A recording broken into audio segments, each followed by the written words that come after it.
بسم اللہ الرحمن الرحیم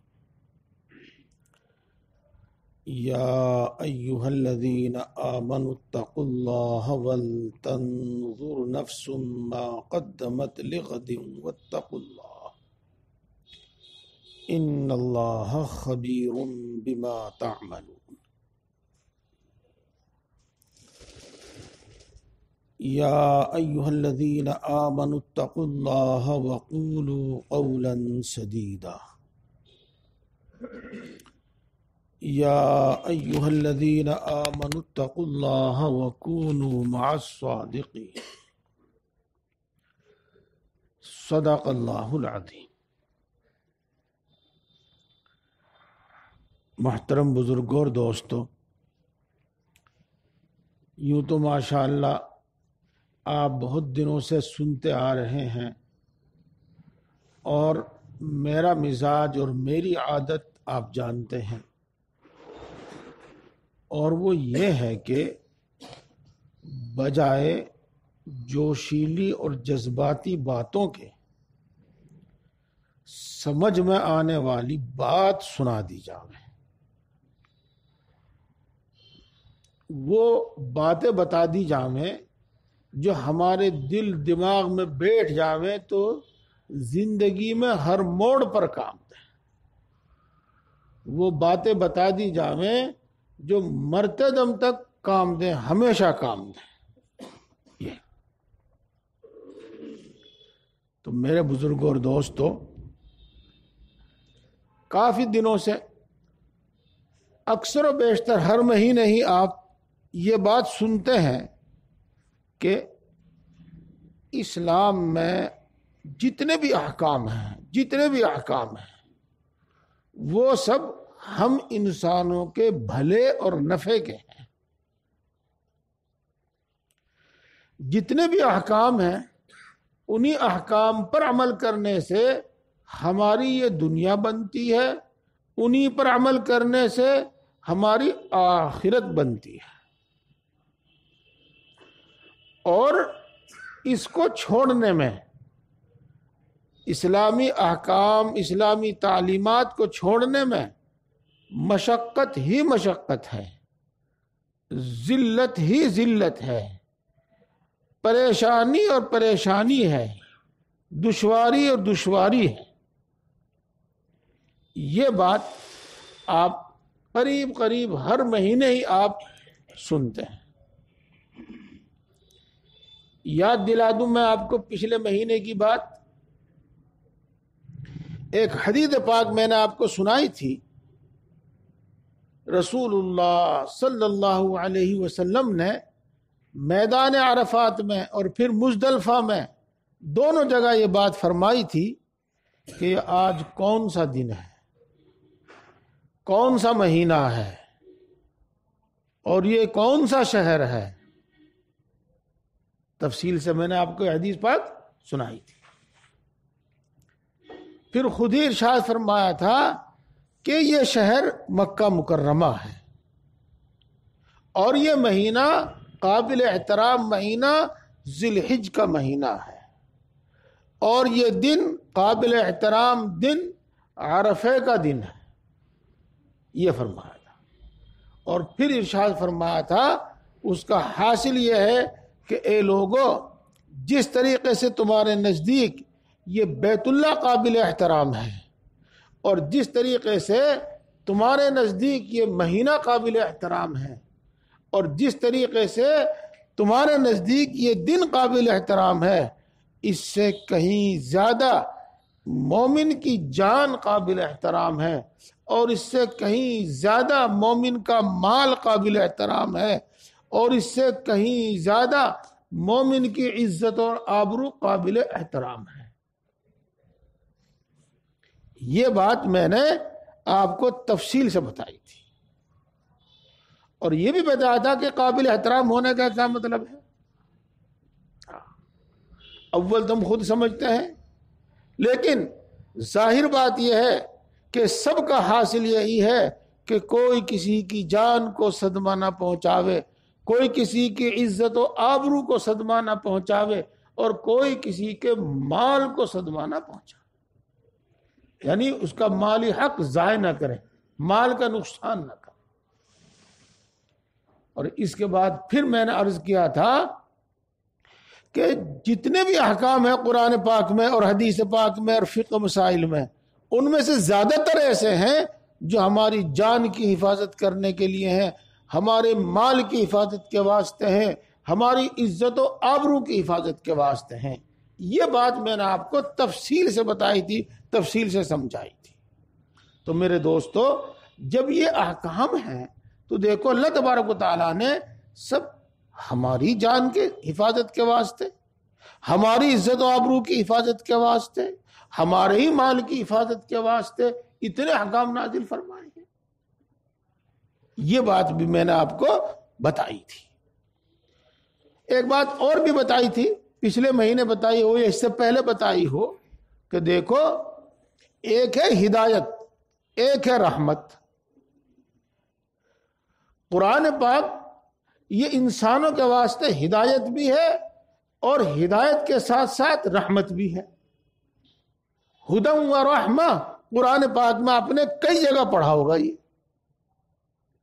ہدایت کا مطلب یہ ہے کہ ہم کو یہ صحیح راستہ بتاتا ہے، اور صحیح راستہ کیا ہے کہ تم کو یہ کرنا ہے، یہ نہیں کرنا، یہ کرنا ہے، یہ نہیں کرنا، یہی ہے سیدھا راستہ۔ یہ ہم کو سیدھا راہ بتاتا ہے۔ اول تو ان احکام پر عمل کرنے ہی میں ہمارا فائدہ، اور ان احکام پر عمل کرنے ہی میں ہماری راحت، ان احکام پر عمل کرنے ہی میں ہماری جان کی حفاظت، ہماری عزت و آبرو کی حفاظت، ہمارے مال کی حفاظت، انہی میں۔ اور اس کے ساتھ ساتھ جب اللہ تبارک و تعالیٰ کا حکم پورا کرتا ہے بندہ، تو اللہ تبارک و تعالیٰ کی طرف سے انعام الگ سے ملتا ہے، یہ رحمت ہے۔ اور وہ انعام دنیا میں بھی ملتا ہے اور آخرت میں بھی ملتا ہے۔ یہ اس کی ایک مثال ہے جو آپ آسانی سے سمجھ سکتے ہیں۔ یہ دیکھو، آپ اپنے بچے کو پڑھاتے ہیں، آپ کی خواہش یہ ہوتی ہے کہ یہ اول پوزیشن لاوے، اور چاہنے والے تو یہاں تک چاہتے ہیں کہ پورے ہندوستان میں سب سے اول پوزیشن اس کی ہو۔ اور جب کوئی بچہ اول پوزیشن لاتا ہے تو اس کو ماں باپ بھی انعام دیتے ہیں، اسکول بھی انعام دیتا ہے، حکومت بھی انعام دیتی ہے، اور دوسرے لوگ بھی انعام دیتے ہیں، دوسرے ادارے، دوسری تنظیمیں بھی انعام دیتی ہیں۔ ظاہر بات ہے کہ اس کا یہ پڑھا ہوا اسی کے تو کام آئے گا، لیکن دوسرے انعام دیتے ہیں۔ تو اسی طریقے سے شریعت کے احکام پر عمل کرنے سے ہمارا ہی فائدہ ہے، ہمارے ہی کام آتے ہیں، لیکن اللہ تبارک و تعالیٰ انعام عطا فرماتا ہے ہمیں، اس دنیا میں بھی اور آخرت میں بھی۔ ان باتوں کو، جو باتیں بار بار سن چکے ہیں آپ، بار بار میں عرض کر چکا ہوں، ذہن میں تازہ کر لیجئے گا اور ذہن میں حاضر کر لیجئے گا۔ اس واسطے کہ آج میرا جی یہ چاہتا ہے اور میرے دل میں بات بار بار آ رہی ہے کہ میں اس سے آگے کی کچھ بات آپ کو بتاؤں، اس سے آگے کی کچھ بات بتاؤں آپ کو، اور آگے بڑھتے رہنا چاہیے، وہیں کہ وہیں نہیں رہنا چاہیے۔ ساری زندگی ہوگی فضائل نماز میں ہی، فضائل نماز سنتے سنتے ہی، ساری زندگی ہوگی فضائل ذکر سنتے سنتے ہی، آگے بھی بڑھنا چاہیے۔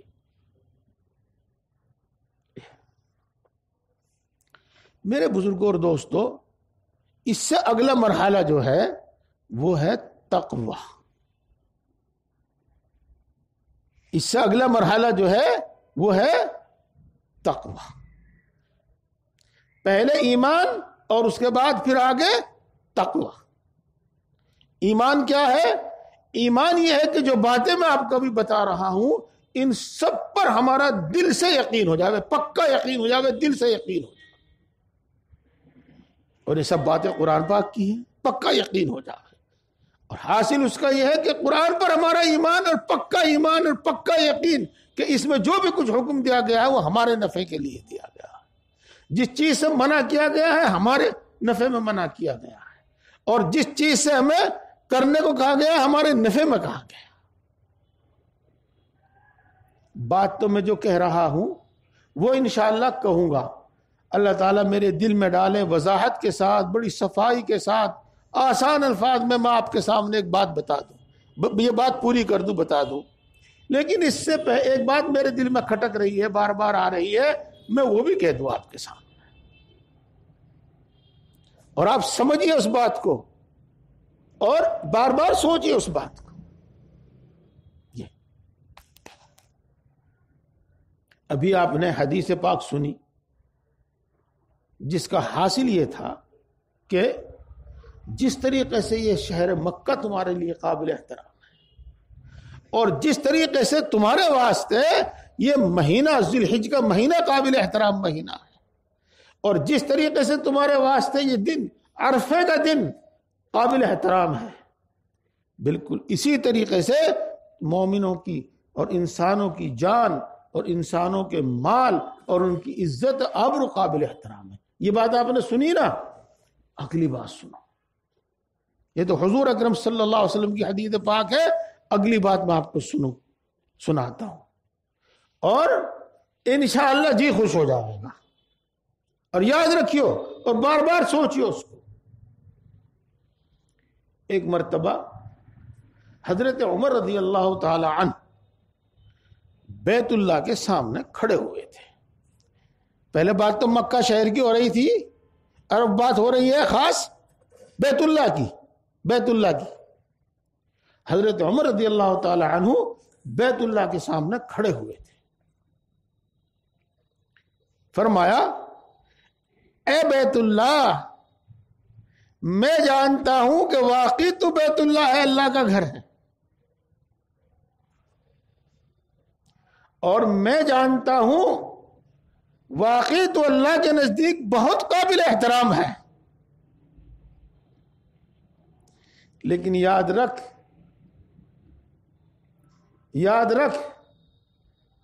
تو مومن سے زیادہ قابل احترام نہیں ہے۔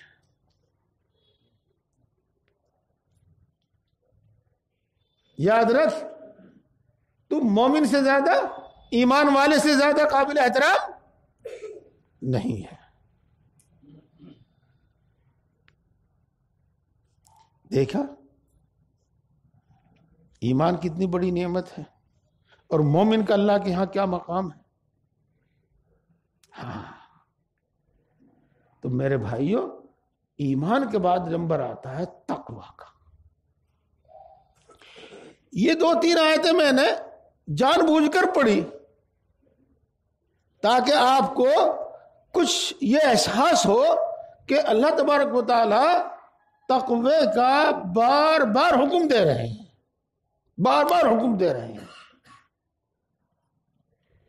اور میں نے تو 2-3 آیتیں پڑھی ہیں، قرآن پاک میں تو یوں کہہ لیجئے جیسے ہم اپنی عام زبان میں کہتے ہیں، ان گنت مقامات پر اللہ تبارک و تعالی تقوی کا حکم دیتا ہے۔ یہ تقوی کا حکم دیتا۔ تو اب یوں سمجھو آپ کہ مومن کا مقام، اور پھر مومن کے اندر جب تقوی آ جاوے اور مومن جب متقی بن جاوے تو اللہ تبارک و تعالیٰ کے یہاں اس کا مقام اور کہیں بلند ہو جاتا ہے، اور کہیں بلند ہو جاتا ہے۔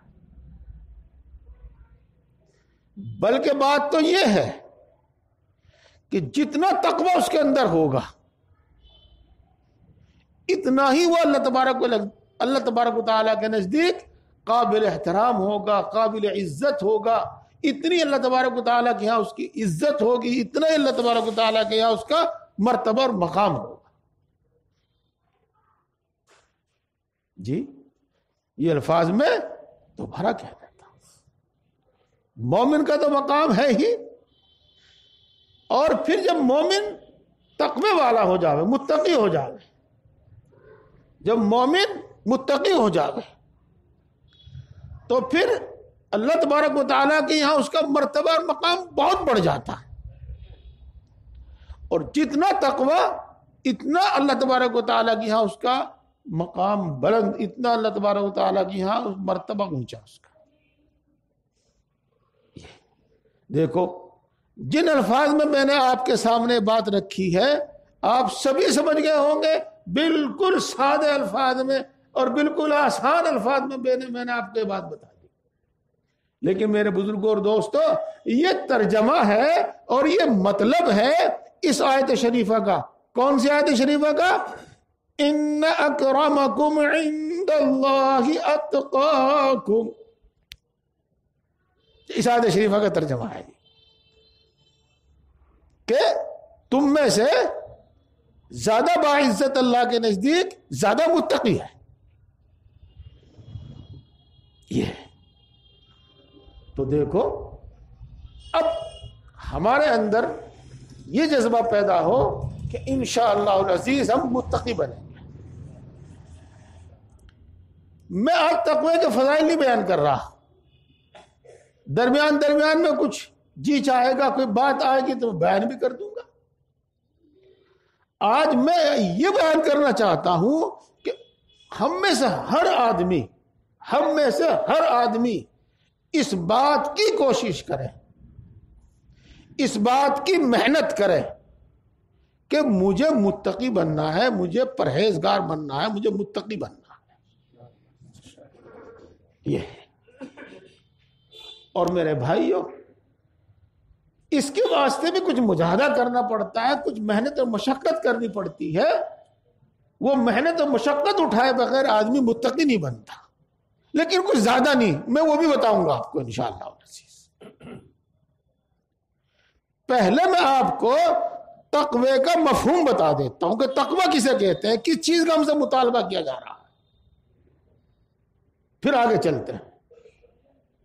اس سے متعلق کچھ باتیں ہیں الٹی سیدھی جو ہمارے دماغ میں بیٹھی ہوئی ہیں، میں ان کو نکالوں گا انشاءاللہ العزیز. نکلیں گی وہ. آپ جتنی محبت سے، طلب سے، توجہ سے سنتے ہیں تو اس سے یہ امید کی جاتی ہے کہ ہر بات آپ کے سمجھ میں بھی آئے گی اور آپ انشاءاللہ آپ کے دل و دماغ میں بھی اترے گی. ہاں تو پہلے میں آپ کو یہ بتا دیتا ہوں کہ تقوی کسے کہتے ہیں، تقوی کا مفہوم اور مطلب کیا ہے. میرے دوستو، ہمارے ذہنوں میں یہ ہے کہ متقی بننا، پرہیزگار بننا تو بڑے اونچے درجے کی بات ہے بھائی. اور متقی اور پرہیزگار بننا تو بڑا مشکل ہے بھائی. وعظ و تقریر کرنے والوں نے کچھ قصے ہمیں ایسے ہی سنا رکھے. جی ہاں، کیا جی ادھر بھی گیہوں کا کھیت تھا اور ادھر بھی گیہوں کا کھیت تھا، بیچ میں کو ڈوڑ تھی، راستہ تھا تو اس میں کو چلے جا رہے تھے. ان کا ہاتھ لگ کے ایک بال ٹوٹ گئی گیہوں کی. تو بزرگ صاحب نے وہ گیہوں کی بال اٹھا لی اور پوچھتے پھرے، تلاش کرتے پھرے کہ بھئی یہ کس کا کھیت ہے، کس کا ہے. انہیں پتہ نہیں چل سکا، اس تک پہنچ نہیں سکے. تو وہ بال کو اپنے گھر لے گئے، اس کے دانے نکال کے رکھ لیے اور یوں کہا کہ بھائی یہ دانے میرے کفن میں رکھ دیو. یہ دانے، بال کے دانے میں اس کے مرنے کے بعد وہاں جا کے دوں گا. ایسی باتیں بیان کرتے ہیں جی. اور اس طرح بیان کرتے ہیں کہ عقیدت مند لوگ ان باتوں کو مان بھی لیتے ہیں، دل میں بھی جگہ دے دیتے ہیں. لیکن میرے بھائی بات بالکل بے سر پیر کی ہے. لوگ تو اسے تقوی کی مثال بنا کر کہتے ہیں، لیکن بات بالکل بے سر کی ہے، بالکل بے پیر کی ہے. کیا پتہ کتنے سال کے بعد مرا ہوگا وہ، تو وہ کہوں بھی اجے نہیں ہوں گے.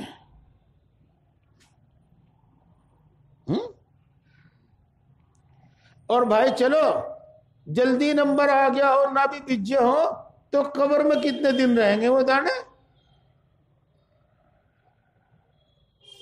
اور مان لو چلو، لیکن اللہ تبارک و تعالیٰ تو یوں فرماتے ہیں کہ اس دن نہ درہم ہوگا نہ دینار، وہاں سے اس دن کچھ بھی کام نہیں آئے گا.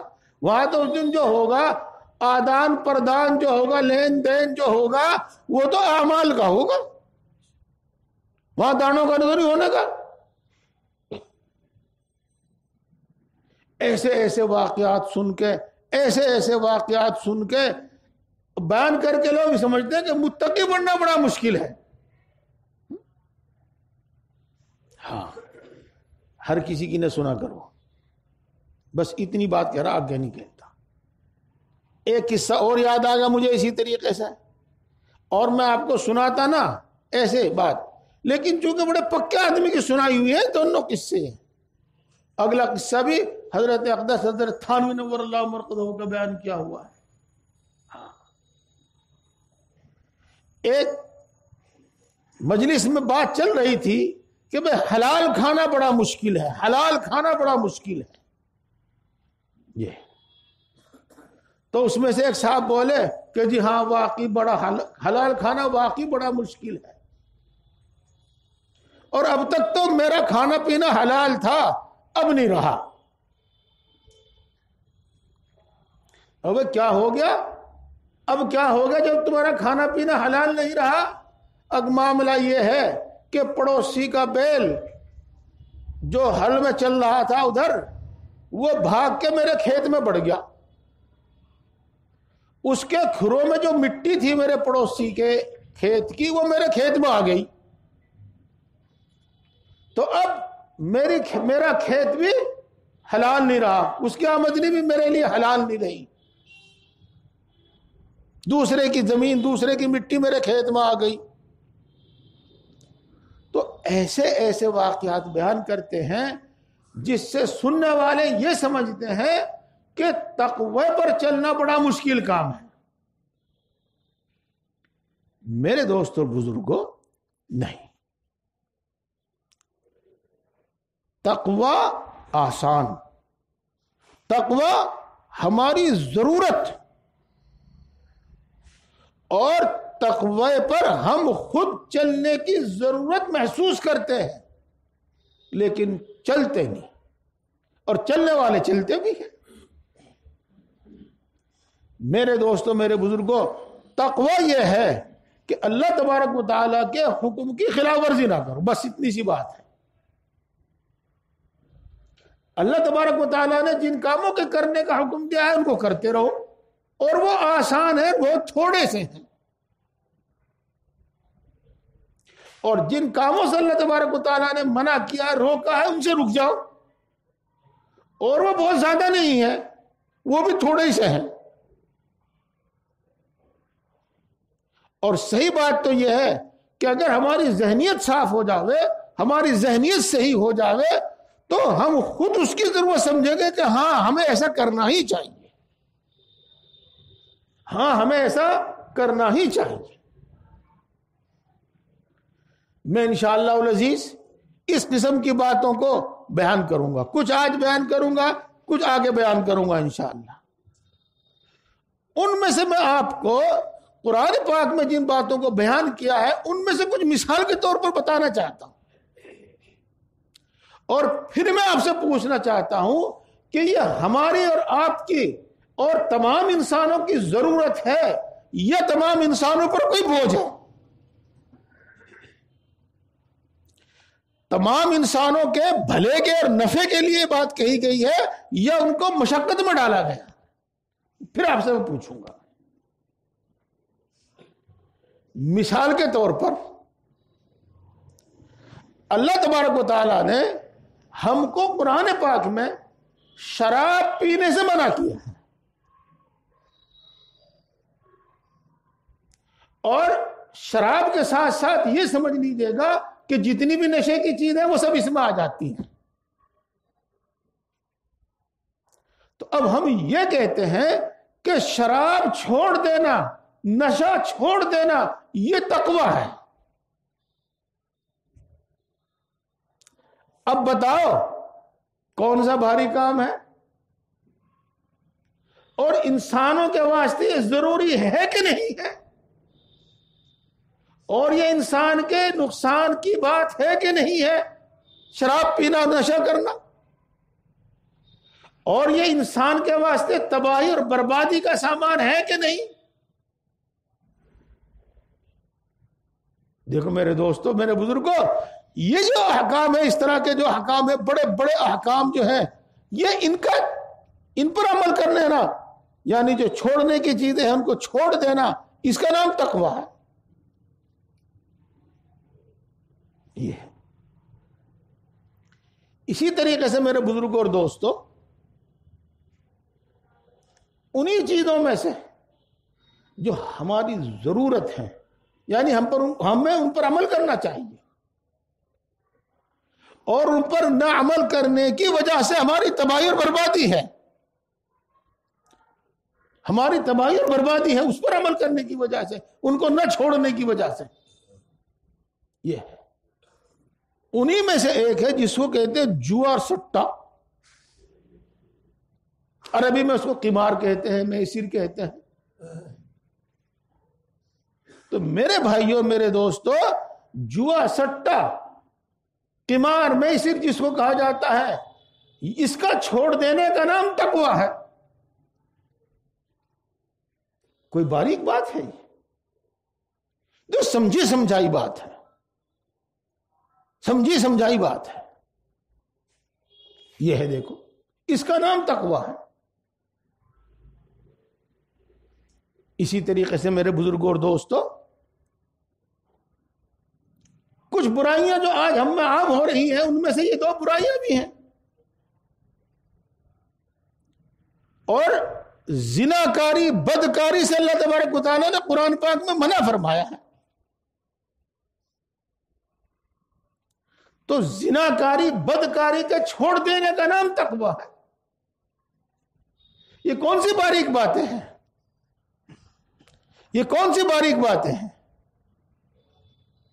یہ تو کوئی باریک باتیں نہیں، کوئی باریک باتیں نہیں۔ یہ باتیں میں نے آپ کو مثال کے طور پر بتائی ہیں۔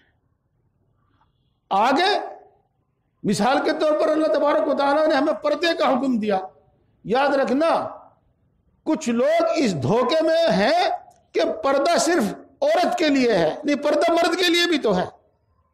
مرد کا پردہ یہ ہے کہ اپنی نگاہ نیچے رکھے، کسی کو نہ دیکھے۔ مرد کا پردہ یہ ہے کہ وہ غیر محرموں میں نہ جاوے۔ یہ مرد کا پردہ، یہ کام مرد کے کرنے کا ہے۔ یہ تو یہ زناکاری اور بدکاری سے ہمیں بچانے کا سامان ہے۔ دیکھو، میں نے ابھی آپ کو بتایا تھا کہ الفاظ میرے آسان، جن کو ہم بولتے ہیں اور سمجھتے ہیں، لیکن بات قرآن پاک کی۔ میں نے ابھی آپ کے سامنے کیا کہا کہ پردہ جو ہے نا، پردہ وہ زناکاری اور بدکاری سے بچانے کے واسطے ہے۔ جی، چنانچہ اللہ تبارک و تعالیٰ قرآن پاک میں ارشاد فرماتے ہیں، قُل لِّلْمُؤْمِنِينَ يَغُضُّوا مِنْ أَبْصَارِهِمْ وَيَحْفَظُوا فُرُوجَهُمْ۔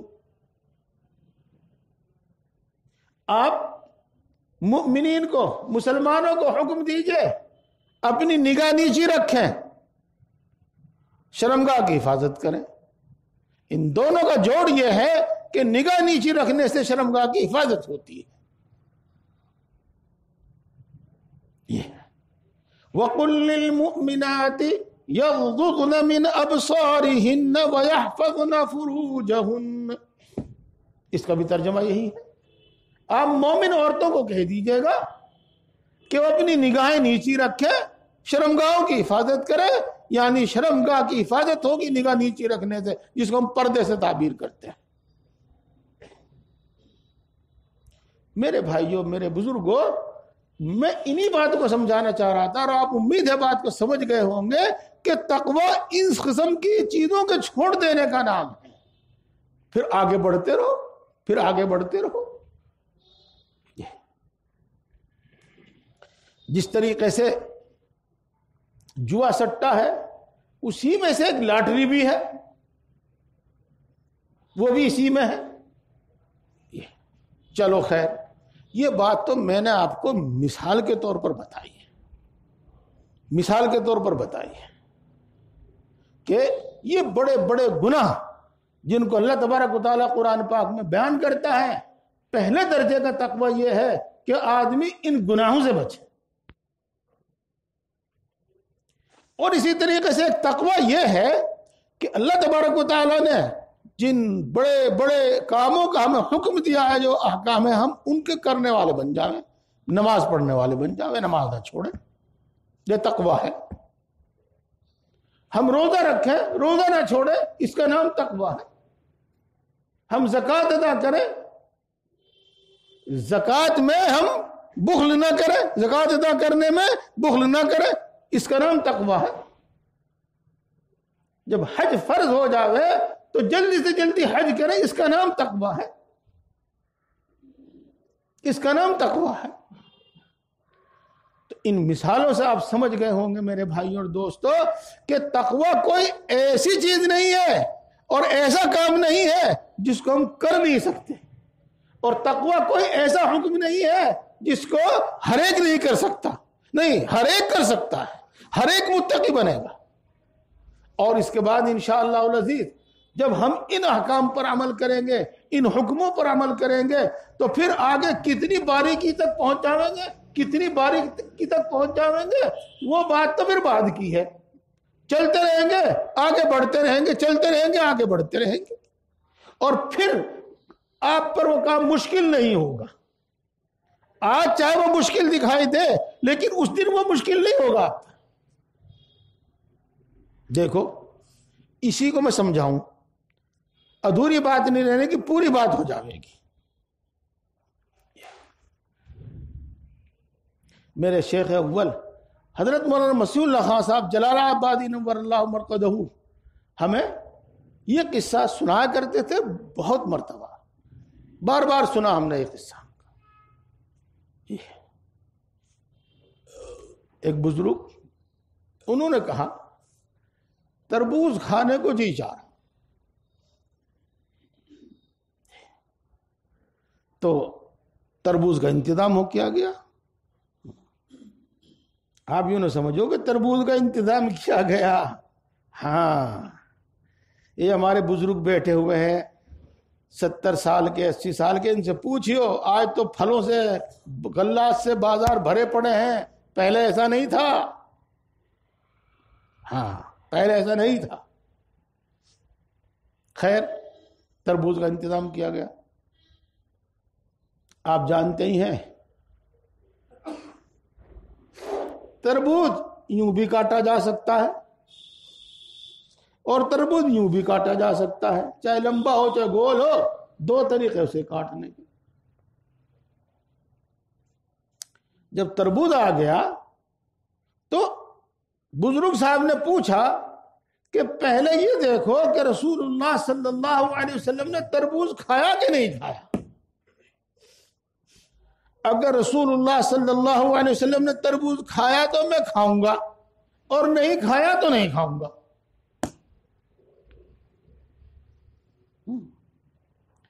تو بتایا گیا کہ جی رسول اللہ صلی اللہ علیہ وسلم نے تربوز کھایا ہے۔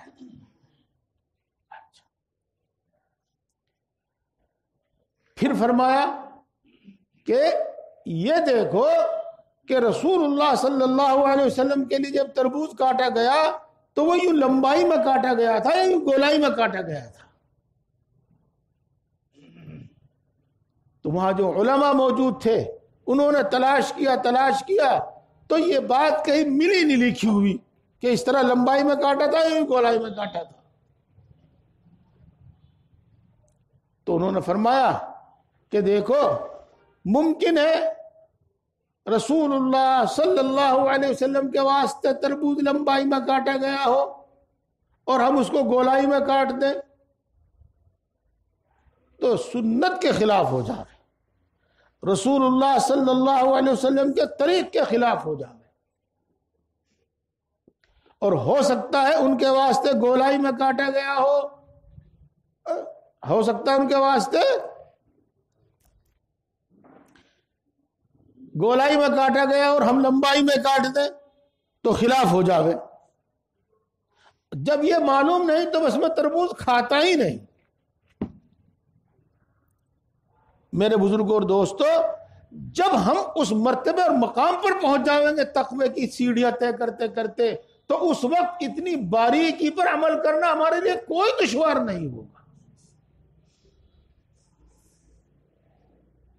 یہ تو بات تو دراصل یہ ہے کہ بڑے بڑے احکام جو ہیں جن کی ہمیں ہر روز ضرورت ہے، ان حکموں پر ہم عمل کریں. یہ ہے. اسی میں میرے دوستو بزرگوں شامل کر لیجئے گا آپ سود کو بھی. یہ اور یہ مثالیں آ گئی. اب میں کچھ بات بتاؤں جو ہمارے ذہنوں میں گردش کر رہی ہے، اور ہم تو امید یہ ہے کہ شاید ہی کوئی ہو ایسا، لیکن بہت زیادہ لوگوں کے دماغ میں، مسلمانوں کے دماغ میں یہ بات گردش کرتی ہے، اور وہ مجلسوں میں اور محفلوں میں کہتے بھی ہیں.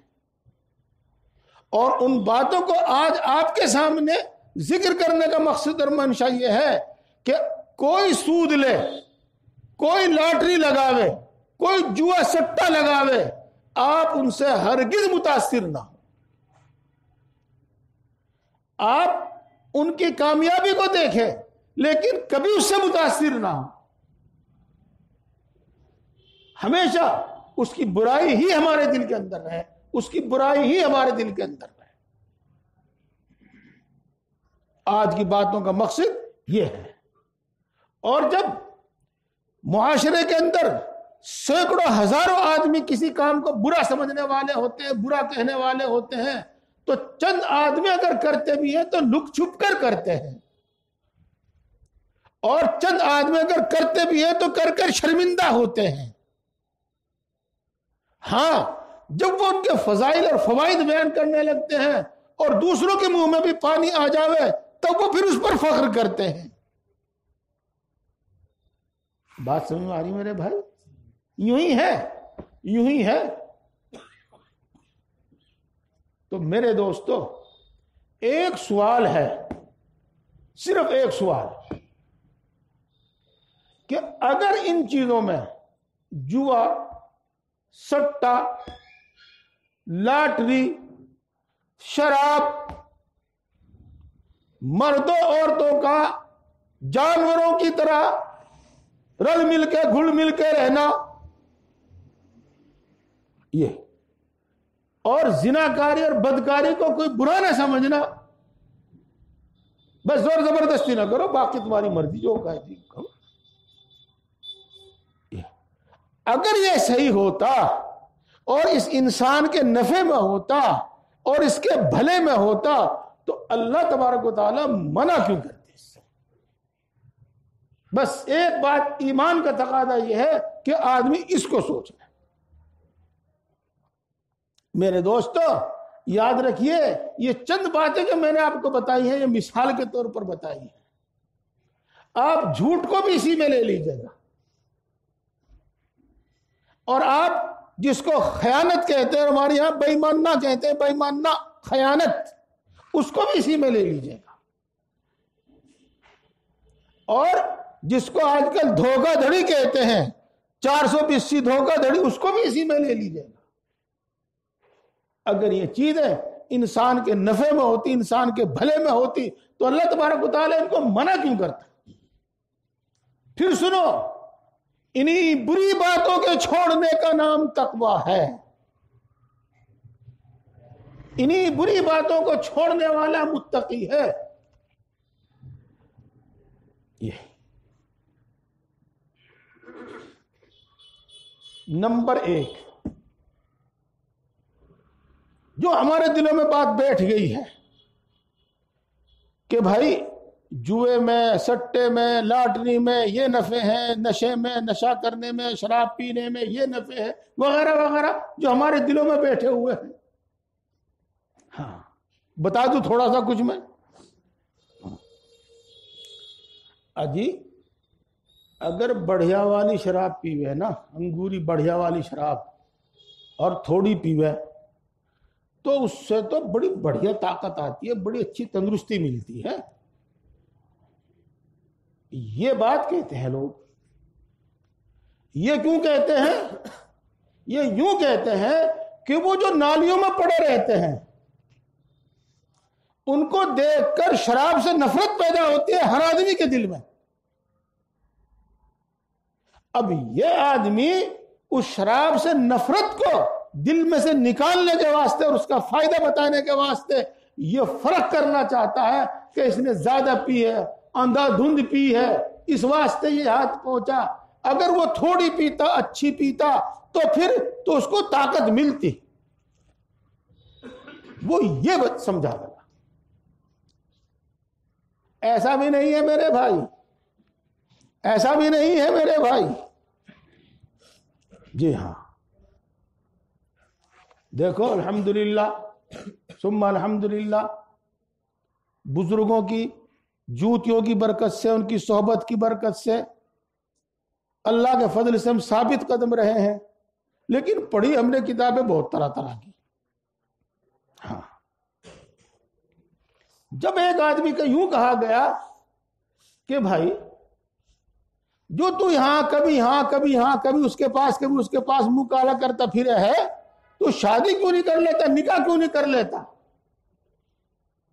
تو کہتا ہے اجی جب 20-30 روپے دے کے 1 لیٹر دودھ مل جاوے تو بھینس پالنے کی کیا ضرورت ہے، گھر میں بھینس باندھنے کی کیا ضرورت ہے؟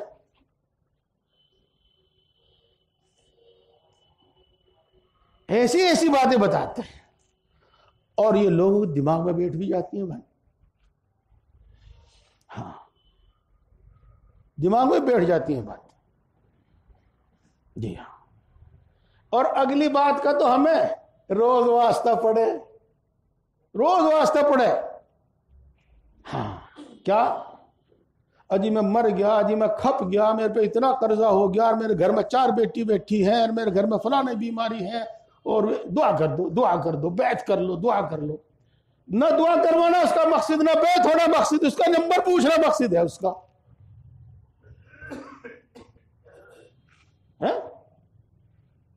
اگر وہ 5-4 مرتبہ آوے اور نہ بتایا جاوے تو پھر آنا بند کر دے وہ. جی، اور کیا کہے اجی مجبوری میں تو اللہ والے کہتے ہیں کہ لگا لینا چاہیے.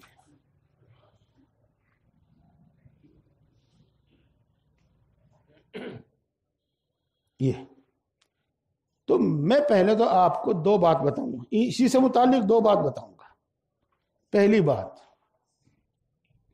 میرے دوستو، وہ جو بات ابھی میں آج سے بار بار کہہ رہا تھا کہ اگر اس میں انسانیت کا بھلا ہوتا تو اللہ تبارک و تعالیٰ ان سے ہرگز منع نہ کرتا، ہرگز منع نہ کرتا.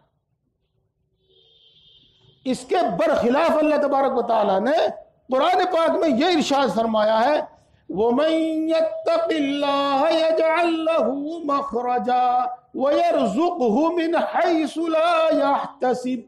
کون سے پارے میں مول صاحب؟ 28ویں پارے میں، سورہ طلاق میں. وَمَن يَتَّقِ اللَّهَ يَجْعَل لَّهُ مَخْرَجًا وَيَرْزُقْهُ مِنْ حَيْثُ لَا يَحْتَسِبُ. ایک بات کو بار بار سوچو، جو میں بار بار کہہ رہا ہوں اسی لیے کہہ رہا ہوں، بار بار سوچو. قرآن اللہ کا کلام ہے، سچا ہے، ہر آیت سچی ہے. یہ آیت جو میں نے آپ کے سامنے پڑھی سچی ہے، ہاں سچی ہے. کیا فرماتے ہیں اللہ تبارک و تعالیٰ اس میں؟ یوں فرماتے ہیں کہ جو شخص تقوی اختیار کرتا ہے اللہ تبارک و تعالیٰ ہر مشکل میں کوئی نہ کوئی راستہ اس کے لیے نکال ہی دیتا ہے. وَمَن يَتَّقِ اللَّهَ يَجْعَل لَّهُ مَخْرَجًا. اور دوسرا ترجمہ، آسان ترجمہ، جو اللہ کی نافرمانی سے بچتا ہے تو اللہ تبارک و تعالیٰ کوئی نہ کوئی راستہ اس کے لیے نکال ہی دیتا ہے. اور اللہ وہاں سے اس کو روزی دیتا ہے جہاں سے اس کا وہم و گمان بھی نہیں ہوتا. وَيَرْزُقْهُ مِنْ حَيْثُ لَا يَحْتَسِبُ.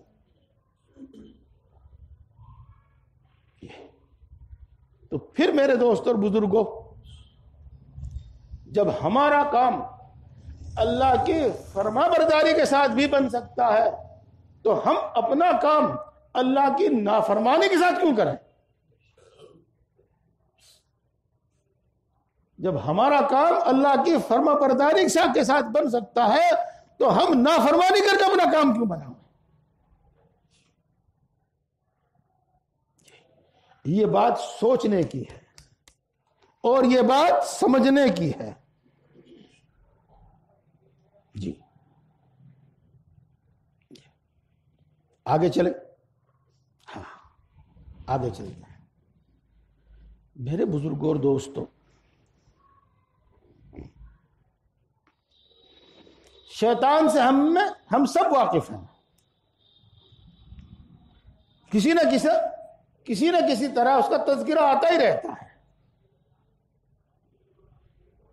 اور ہم اس کی باتوں سے، اس کی چالاکیوں سے، اس کے اثر سے واقف نہیں ہیں. اور بات وہی ہے جو میں نے ابھی بتائی تھی کہ اگر ہم آگے بڑھتے رہیں، قرآن پاک کی آیتیں کا ترجمہ تفسیر سنتے رہیں، حدیث پاک سنتے رہیں، تو بہت ساری باتیں معلوم ہونی چاہیے. شیطان نے اللہ کے حکم کی خلاف ورزی کی، آدم کو سجدہ نہیں کیا. اس بنا پر اس کو جنت سے نکال دیا گیا، آسمانوں سے نکال دیا گیا. یہ ہماری اور آپ کی بار بار کی سنی ہوئی بات ہے. اب میں آپ کو اس سے اگلی بات بتاتا ہوں کہ شیطان کو جب جنت سے نکالا گیا، آسمانوں سے نکالا گیا، تو اس نے کیا عہد کیا تھا، اور اللہ تعالیٰ کے روبرو، اللہ تعالیٰ کے سامنے وہ کیا کہہ کے وہاں سے آیا تھا.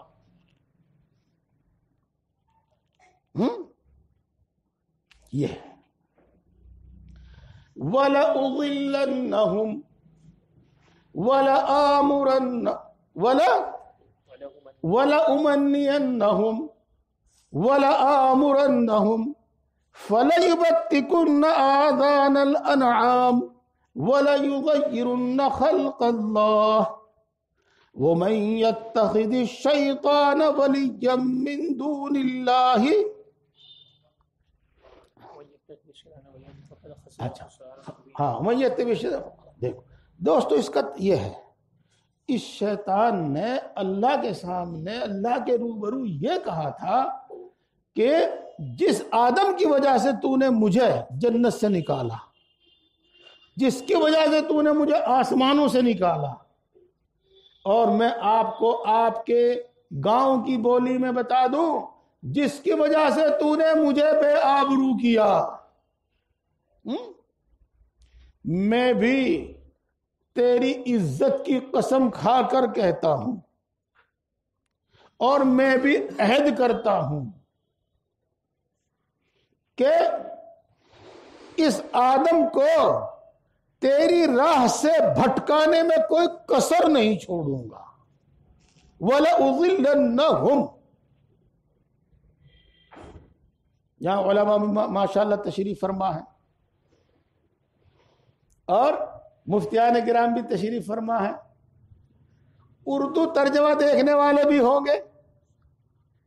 اگر وہ یوں کہنے لگے کہ وَلَأُضِلَّنَّهُمْ کا کیا ترجمہ کر دیا تم نے، میں تیری عزت کی قسم کھاتا ہوں، تیری قسم کھاتا ہوں، میں ان کو تیری راہ سے بھٹکا کر چھوڑوں گا، کوئی کسر نہیں چھوڑوں گا. ترجمہ ٹھیک ہے بھائی؟ بالکل ٹھیک ہے. لام کیسا وَلَأُضِلَّنَّهُمْ میں بتاؤ؟ اور نون کیسا آخر میں اس کے؟ نون تاکید کا ہے نا. ہاں، یہ نون تاکید اور لام کی تاکید کا ترجمہ ہو رہا آپ کے گاؤں کی زبان میں. جی، کہ میں کوئی کسر نہیں چھوڑوں گا، اس کو بھٹکا کر چھوڑوں گا، صحیح راستے سے ہٹا کر چھوڑوں گا. یہ فرمایا. اور کس طرح بھٹکائے گا وہ ہمیں، اس نے وہی بتا دیا تھا. جی، اور پھر اللہ نے بات ہم تک پہنچا دی. کیا فرمایا؟ وَلَأُمَنِّيَنَّهُمْ. میں ان کو آرزوؤں میں مبتلا کروں گا، تمناؤں میں مبتلا کروں گا، لالچ اور حرص میں مبتلا کروں گا. ہاں، یہ ہے. بس آدمی یہیں سے بھٹکتا ہے، یہیں سے بھٹکتا ہے. اللہ کا شکر ہے زمین جائیداد بھی ہے، باغ بھی ہے، کاروبار بھی ہے، بڑھیا گزارا ہو رہا ہے. ارے فلانے نے اتنا لون لیا تھا اور وہ فیکٹری لگائی تھی اور وہ شو روم کھولنا تھا، تو بھی لے لے، اتنا نفع ہوگا. یہ تو بس ایک آرزو اس کے دل میں ڈال دی، اس کے دل کے اندر یہ ایک آرزو ڈال دی. اب اس کو نمونے دونوں طرح کے مل جائیں گے اگر وہ تلاش کرے تو، لیکن وہ ایک ہی نمونہ تلاش کرے گا، دوسرا نہیں تلاش کرنے کا. جو برباد ہو گئے ان کو نہیں نگاہ کے سامنے لانے کا. جن کا کچھ کام چل گیا ان کو مثال میں پیش کرے گا اور ان کو سامنے لائے گا. یہ ہے وَلَا أُمَنِّيَنَّهُمْ، آرزو دلائے گا.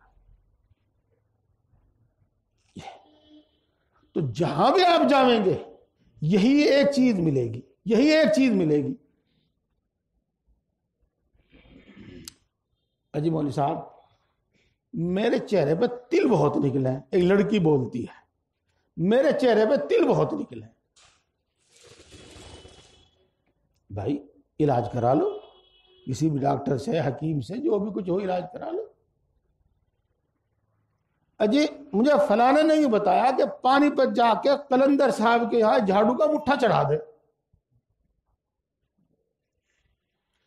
اور وہاں جھاڑو کا مٹھا چڑھاتے ہی تجھے فائدہ ہونا شروع ہو جائے گا.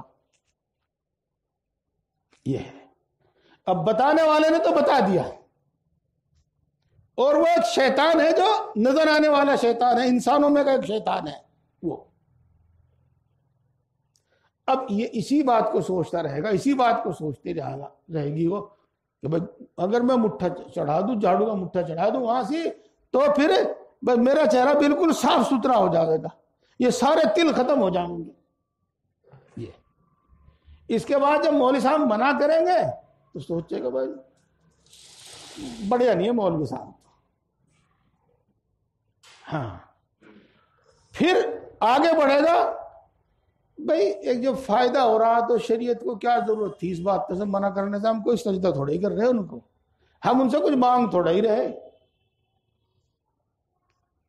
اب نوبت پہنچ جائے گی شریعت تک، اور شریعت تک نوبت پہنچنے کا مطلب اللہ تک نوبت پہنچ گئی، اللہ کے رسول تک نوبت پہنچ گئی. یہ ایک آرزو اس کے دل میں ہو، یہ ایک آرزو اس کے دل میں ہو. جی اسی طریقے سے ہمارے بہت سارے بھائی وہ چیز، وہ دوائی شراب کے ساتھ لینی ہے، وہ فلانا کرنا، بس پتہ نہیں کسی کیسی چیز ہے ہمارے سامنے لوگ بیان کرتے رہتے ہیں، رکھتے رہتے ہیں. بس اس میں ہے یہی ایک آرزو، کیا میرا یہ کام بن جائے گا، میرا یہ کام بن جائے گا. ایسے ہی آرزو انسان کے دل میں پیدا کرتا ہے اور انہی کے ذریعے وہ بھٹکاتا ہے، انہی کے ذریعے وہ بھٹکاتا ہے. یہ تو دیکھو دوستو، بات کیا ہونی چاہیے؟ بات ہاں کیا جواب ہونا چاہیے اس کا؟ میں وہ ایک قصہ سناؤں آپ کو، آسانی کے واسطے قصے سے بات سمجھ میں آ جائے گی. پورا قصہ تو انشاءاللہ میں کبھی پھر سناؤں گا، آج تو اس سے متعلق ہی بات سنا دوں. ایک تھا اکبر الہ آبادی، نام سنا ہوگا آپ نے. جی ہاں، داڑھی کٹاتا تھا، شراب پیتا تھا. جی حج بھی نہیں کیا اور نہ معلوم کیا کہا تھا، خرافات ہوتی تھی. وہ ایک بار حضرت تھانوی رحمۃ اللہ علیہ کے یہاں پہنچا. میں نے مختصر کر دیا قصہ. اور اس نے حضرت رحمۃ اللہ علیہ سے دعا کرائی. حضرت ایک دعا فرما دیجئے میں داڑھی رکھ لوں، دعا فرما دیجئے گا میں شراب پینا چھوڑ دوں. اور دعا فرما دیجیے گا میں حج کر لوں.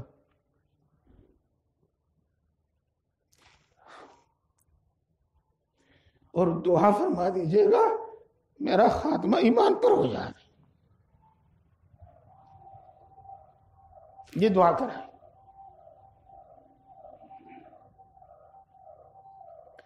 تو دوستو کس دل سے دعا کرائی ہوگی, کس دل سے دعا کی ہوگی, کون سی گھڑی تھی, داڑھی بھی رکھ لی,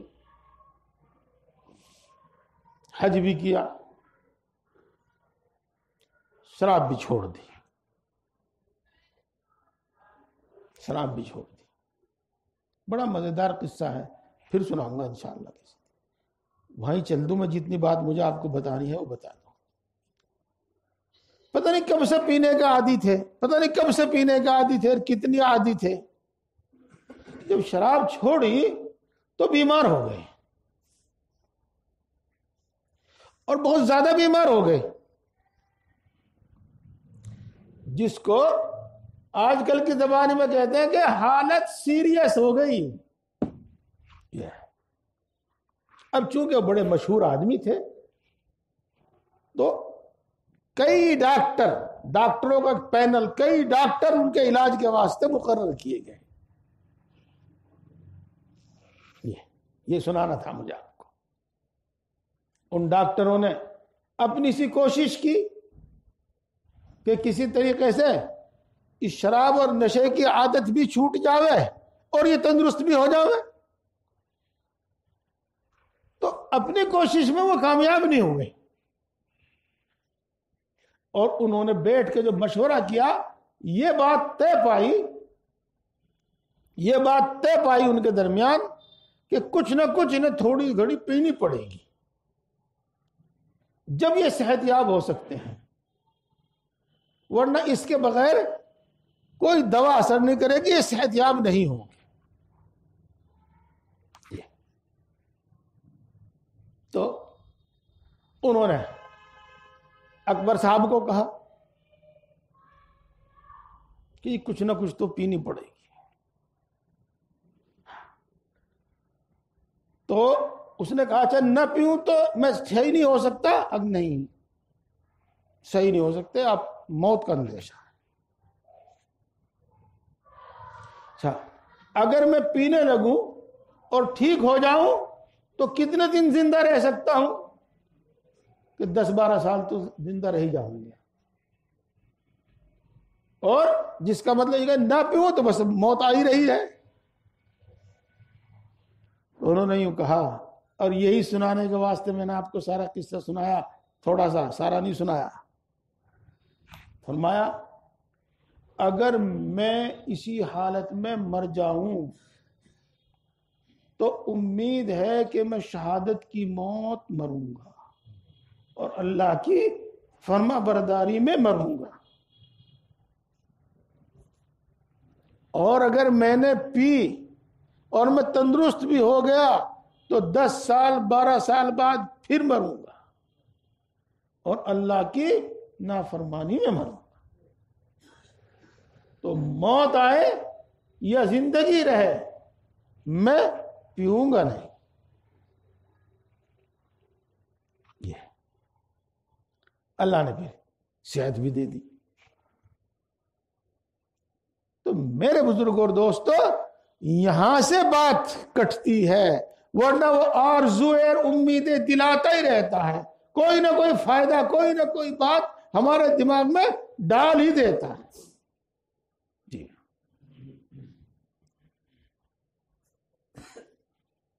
ایک یہی بات ایک دوسری جگہ بھی ارشاد فرمائی گئی ہے, وہ بھی بتا دیو اگر میں کچھ سول لہم واملا لہم. شیطان کیا کرتا ہے؟ بری بات کو, برے کام کو بھلا کر کے ہماری نگاہ میں پیش کرتا ہے. یہی کام ہے اس کا, اور اس سے کچھ امیدیں وابستہ کرتا ہے, اس گناہ سے کچھ امیدیں وابستہ کر دیتا ہے, کچھ آرزویں اس سے جوڑ دیتا ہے. یہ ہے بس. یہاں تک یہ بات امید اچھی طرح سمجھ میں آ گئی ہوگی. وَلَا أُضِلَّنَّهُمْ وَلَا أُمَنِّيَنَّهُمْ وَلَآمُرَنَّهُمْ فَلَيُبَتِّكُنَّ آذَانَ الْأَنْعَامِ، اور میں ان کو حکم دوں گا کہ وہ جانوروں کے کان کاٹیں گے. وَلَيُغَيِّرُنَّ خَلْقَ اللَّهِ، اور اللہ کی بنائی ہوئی شکل و صورت کو بگاڑیں گے. دیکھو ایک بات یاد آئی، اس سے بات آسانی سے سمجھ میں آ جائے گی. بہشتی زیور پڑھنے والے اچھی طرح سمجھ لیو، وہ شاید اس بات کو نہ سمجھے ہوں. بڑے بڑے گناہوں کی فہرست میں، بڑے بڑے گناہوں کے بیان میں ایک گناہ لکھا ہے کہ فقیر بنانا. جو بہشتی زیور پڑھو گے آپ، اس میں دیکھو گے بڑے بڑے گناہوں میں ایک گناہ ہے کہ فقیر بنانا. وہ فقیر کیا بنانا؟ وہ حضرت علی کا غلام، حضرت علی کا فقیر بنا دینا. اور وہ کیوں کرتے تھے ایسا؟ وہ یہ تھے کہ جس کے بچے پیدا ہو مر جاویں، بچے پیدا ہو مر جاویں، بچے پیدا ہو مر جاویں، تو اس کو یوں کہا جاتا تھا کہ تو اس کو فقیر بنا دے علی کا، اب یہ جیوے گا. بس اس امید پر، اس آرزو پر اب وہ یہ کام کرتا. جی اسی طریقے سے سمجھ لیجئے گا آپ. اب تو خیر ہیں ہوں گے ابھی بھی بکریوں کے ریوڑ میں کچھ بکریوں کے بچوں کے کان کٹے ہوئے دیکھے ہوں گے آپ نے، کان کٹے ہوئے. تو جہاں اور باتیں ہیں اس میں، ایک بات یہ بھی ہے کہ اگر تم ان کا کان کاٹ دو گے تو یہ بیمار نہیں ہونے گے، بیماریاں نہیں لگنے کی ان کو.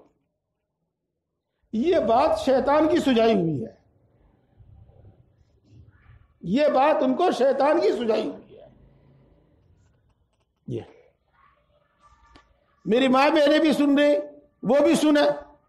خاص بات میں انہی کی بتاتا ہوں، ایک ہے اس میں شامل میرے بھائی بھی سب. ہاں شاید یہ بالکل شروع زمانے کی بات ہوگی. بعض لوگ تو اس کو حضرت حوا علیہ السلام کی بات بیان کرتے ہیں، لیکن حضرت اقدس، حضرت حکیم الامت، حضرت مولانا اشرف علی صاحب تھانوی نور اللہ مرقدہ نے منع کیا ہے کہ نہیں، حوا کی بات نہیں ہے. ہاں لیکن ایسا معلوم ہوتا ہے کہ بالکل شروع کی بات ہے. یہ کیا؟ جب اس کو حمل ٹھہرا تب اس کے دماغ میں الٹی سیدھی باتیں آنے لگی. پتہ نہیں انسان کا بچہ پیدا ہوگا یا جانور کا بچہ پیدا ہوگا، ہے تو میرے پیٹ میں بچہ، لیکن یہ معلوم نہیں یہ انسان کا بچہ پیدا ہوگا یا کسی جانور کا بچہ پیدا ہوگا. اور انسان کا بچہ پیدا ہوگا تو پتہ نہیں اپاہج پیدا ہوگا یا صحیح سالم پیدا ہوگا. جی 9ویں پارے میں ہے یہ آیت شریفہ، یاد آئی؟ 9ویں پارے میں ہے، قال البلو میں. پتہ نہیں کیا پیدا ہوگا، یہ باتیں اس کے دل میں ڈالنی شروع کرتی. اور یاد رکھو، جب آدمی ایک بات کو بار بار بار بار بار بار سوچتا ہے نا، تو پھر وہ بالکل اس کی آنکھوں کے سامنے اور اس کی نگاہ میں اور اس کے دماغ میں ایسی آ جاتی ہے کہ ایسا ہی ہوگا، بالکل پکی ہو جاتی ہے. پھر جب وہ بات اس کی نگاہ میں پکی ہو گئی تو پھر وہ شیطان انسان کا بھیس بھر کے اس کے سامنے آیا اور یوں کہا کہ تو یہ عہد کر کہ جب میرے بچہ پیدا ہوگا تو میں اس کا نام عبد الحارث رکھوں گا، میں اس کا نام عبد الحارث رکھوں گی. اگر تو یہ عہد کر لے اور بچہ پیدا ہونے کے بعد اس کا نام عبد الحارث رکھے تو انسان کا بچہ پیدا ہوگا، صحیح سالم بچہ پیدا ہوگا، اپاہج بچہ پیدا نہیں ہوگا. یہ بات اس کے دل میں ڈال دی. جی وہ خوش ہو گئی. یہ فقیر آیا تھا، ایک فقیر نے اس کا بتایا تھا. جی ایک فقیر آیا تھا جی، اس نے یہ دعا بتائی تھی. جی ایک فقیر آیا تھا، اس نے بتایا تھا کہ تھارے گھر میں کسی نے کروا رکھا. پتہ نہیں شیطانی تھا وہ کوئی اور تھا. تو جی اس نے اس کا بچے کا نام عبد الحارث رکھا. اب آپ یوں کہو گے کہ عبد الحارث رکھنے میں کیا حرج ہے؟ ہاں حرج ہے. حارث کے معنی آتے ہیں کاشتکار، کسان. تو عبد الحارث کا مطلب ہوا کسان کا کی عبادت کرنے والا، یوں کہو. اس طرح یہ شرک کی اور دوسری چیزوں کی ابتدا ہوئی.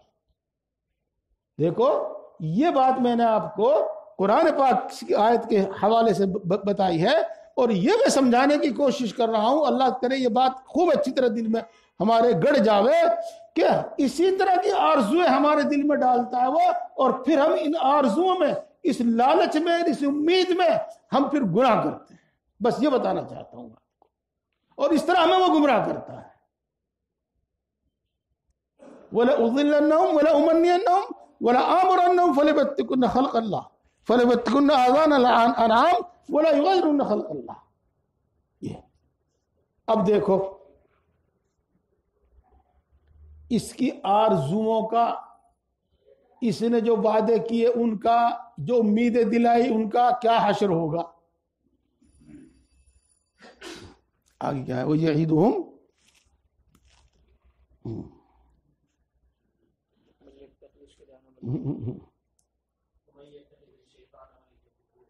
فقد خسر خسران مبینا. اس اگلی آیت پڑھیے. یعیدہم ویمنیہم وما یعیدہم الشیطان الا غرورا. یعیدہم ویمنیہم وما یعیدہم الشیطان الا غرورا. یہ ہے وہ ان سے وعدے کرتا رہتا ہے، اور وہ ان سے ان کے دلوں میں آرزویں اور امیدیں پیدا کرتا رہتا ہے. اور ان شیطان کا وعدہ دھوکہ ہی دھوکہ ہے. وما یعدہم الشیطان الا غرورا کا ترجمہ کیا میں نے؟ حسر کا ترجمہ ہے یہ میرے دوستو. جو اس بات اور نفی کے ساتھ حسر ہے نا، اس کا ترجمہ ہے یہ. کیا ترجمہ؟ کہ دھوکہ ہی دھوکہ ہے. یہ ترجمہ حسر کا ہے. یہ مجھے امید ہے کہ اتنی ہی بات آپ کی سمجھ میں آ گئی ہوگی، اور میں یہیں اس بات کو آج چھوڑ دوں، اور انشاءاللہ العزیز اگلی باتیں اور اس سے زیادہ تفصیل ہوتی رہیں گی. بس آج میں آپ سے ایک ہی بات کہنا چاہتا ہوں، گویا کہ آپ سے ایک عہد اور وعدہ لینا چاہتا ہوں کہ آپ اللہ کے گھر میں بیٹھ کے یہ ارادہ کریں اور اللہ سے عہد کریں کہ انشاءاللہ العزیز ہم اللہ کی نافرمانی نہیں کریں گے، شریعت و سنت کی پابندی کے ساتھ زندگی گزاریں گے، اسلام کے مطابق زندگی گزاریں گے. میرے دوستو اسلام کس طرح مٹے گا بتاؤ؟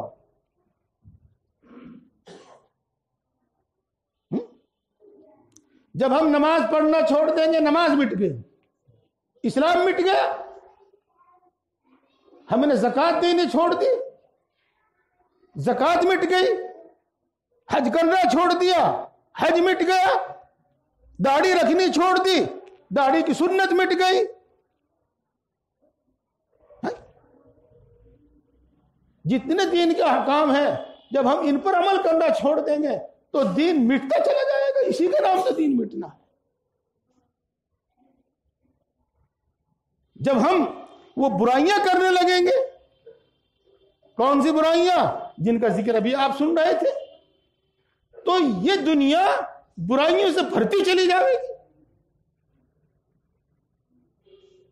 ان کا بول بالا ہوگا جو زنا کو ایک اچھی چیز بنا کر پیش کر رہے ہیں. ان کا بول بالا ہوگا جو شراب کو عام کر رہے ہیں. ان کا بول بالا ہوگا جو جوا سٹے کو عام کر رہے ہیں. ان کا بول بالا ہوگا جو لاٹری کو عام کر رہے ہیں. جو امانت داری، دیانت داری کی باتیں بتاتے ہیں وہ مٹتی چلی جائیں گی. اسلام کا مٹنا یہی تو ہے. اگر ہم اسلام پر عمل کریں تو اسلام کو مٹانے والا کوئی نہیں ہے. جی تو میرے دوستو بزرگوں، ہم اسلامی باتوں پر عمل کریں، اسلامی باتوں پر عمل کریں، اور صرف ان چیزوں کے، ان گناہوں کے نفع کو نہ سوچے، وہ تو شیطانی اثر ہے، سول لہم، اس نے ہماری نگاہ میں اس کو اچھا کر کے پیش کر دیا ہے۔ ان کے نقصانات تو ہماری آنکھوں کے سامنے، ہماری آنکھوں کے سامنے۔ جی ہاں، یہ دیکھو بات چل رہی تھی ابھی شراب کی، نشے کی، اور سننے میں آتا ہے کہ ہماری نوجوان نسل اس میں بہت مبتلا ہو رہی ہے، بہت مبتلا ہو رہی ہے۔ میرے بزرگوں اور دوستوں، جو ممالک، جو ملک اور جو لوگ اس کو عام کرنے میں لگے ہوئے ہیں نا، عام کرنے میں لگے ہوئے ہیں، ان کے پیچھے صرف اور صرف کمائی ہے اور کچھ نہیں ہے۔ ورنہ وہ یہ بھی جانتے ہیں کہ انسانوں کے واسطے تباہ کرنے والی ہے۔ آپ امریکہ کی بات سن لو، اپنے ملک کی بات دیکھ لو۔ ابھی میں نے پڑھا تھا کہ عام خیال یہ تھا کہ بھئی تھوڑی سی پینے میں کوئی حرج نہیں، ایک بوند پینے میں بھی حرج ہے، ڈاکٹروں کا فیصلہ۔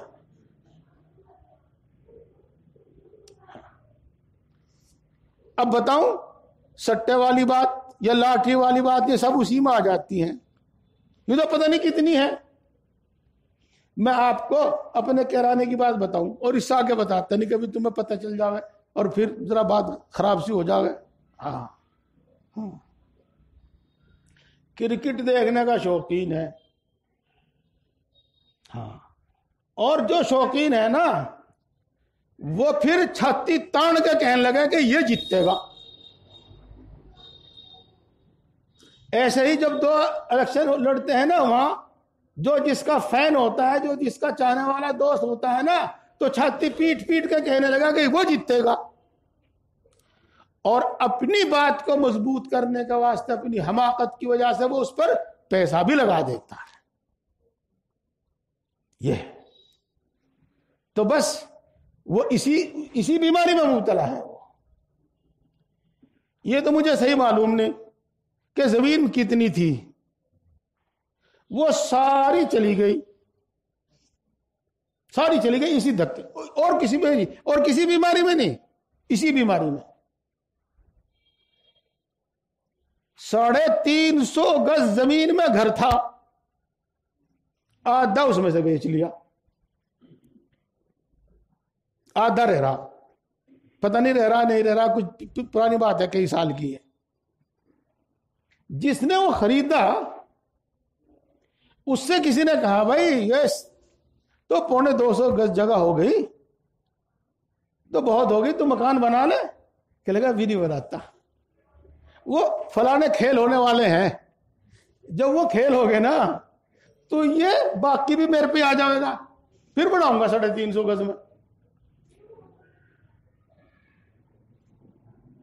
یہ نمونے نہیں دیکھتے، وہ یہ نمونے نہیں دیکھتے۔ یہ تو بہرحال میرے دوستو بزرگوں، اس بات پر یقین کیجئے گا کہ اللہ تبارک و تعالیٰ نے جن کاموں سے ہمیں منع کیا ہے، ان میں ہمارا بھلا نہیں ہے، ان میں انسانوں کا بھلا نہیں ہے۔ جی ہاں، مشکل پیش آوے تو اللہ سے دعا کیجئے، اللہ نے وعدہ کیا ہے وَمَن يَتَّقِ اللَّهَ يَجْعَلْ لَهُ مَخْرَجًا، جو اللہ سے ڈرے گا، اللہ کی نافرمانی سے بچے گا، اللہ کوئی نہ کوئی راستہ اس کے لیے نکال ہی دیں گے۔ یہ بات ہو گئی، اور اذان بھی ہونے والی ہے، میں مختصر کروں گا بات، اور یہ بات، اگلی بات بہت ضروری ہے۔ اس وقت آپ کو میری بات کتنی بھی اچھی لگ رہی ہو، کتنی بھی پسند آ رہی ہو، کتنی بھی دل میں اتر رہی ہو، میرے دوستو، یہ حالت آپ کی دل کی زیادہ دن نہیں رہنے کی، زیادہ دیر نہیں رہنے کی،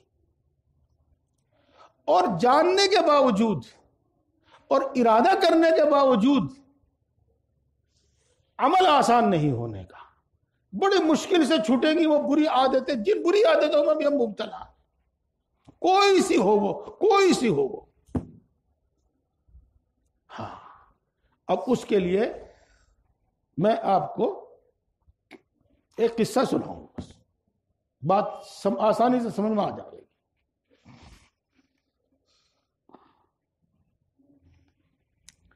اب تو ہمارے گھروں میں سب میں ماربل لگ رہے، پکے فرش ہو رہے ہیں، دیواریں بھی پکی ہو رہی ہیں. اب تو چوہوں کو وہاں سے گھر بنانے کی جگہ ہی نہیں پاتی. کچھ دن پہلے جب کچے مکان تھے، فرش کچے تھے، بھائی پھر تو خوب جگہ ملے تھی نا وہاں سے. ہاں، تو آپ کو پتا ہو یا نہ پتا ہو، ہمارے جو بزرگ بیٹھے ہوئے انہیں پتا ہوگا کہ جب چراغ بند کر کے لیٹ جاتے تھے تو وہ چوہے بڑا کھڑتوت آ رہے تھے، پھر وہاں سے ادھر سے ادھر سونا مشکل کر دیتے تھے. یہ ہوتا تھا. تو ایک صاحب نے ایک اللہ والے کے سامنے ذکر کیا کہ جی رات تو پوری رات چوہوں نے سونے نہیں دیا، اور بس آخر سے میں آ کے پھر میں نے چراغ جلایا، اور چراغ کی روشنی میں پھر سارے بھاگ گئے، اپنے بلوں میں بڑھ گئے. تو وہ جو بزرگ تھے ان کو وجد آ گیا. وجد کا مطلب سمجھتے ہیں آپ؟ ہاں، یعنی بے خود ہو گئے، وہ بے خود ہو گئے، جھومنے لگے، یوں کہہ لو آپ، جھومنے لگے، بے خود ہو گئے. کچھ دیر کے بعد فرمایا ہاں بات سچ کہی، تم نے ٹھیک کام کیا.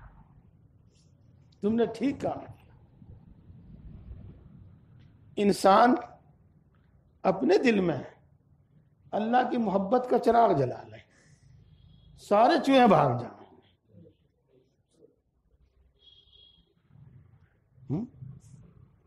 سارے چوہے بھاگ جائیں. کسی نے اس دل میں اللہ کی محبت پیدا ہو جائے، اور جب یہ محبت پیدا ہو جاوے گی تو انشاءاللہ العزیز خواہشات دب جائیں گی، اور شیطان کا اثر نہیں ہوگا. شیطان کا ہمارے پہ کوئی اثر نہیں ہوگا. پکی بتا رہا ہوں بات بھائی، نہیں پکی نہیں، پکم پکی. ہاں، پکم پکی. اس سے پہلے قاری صاحب پڑھ دیں الا عبادک منہم المخلصین.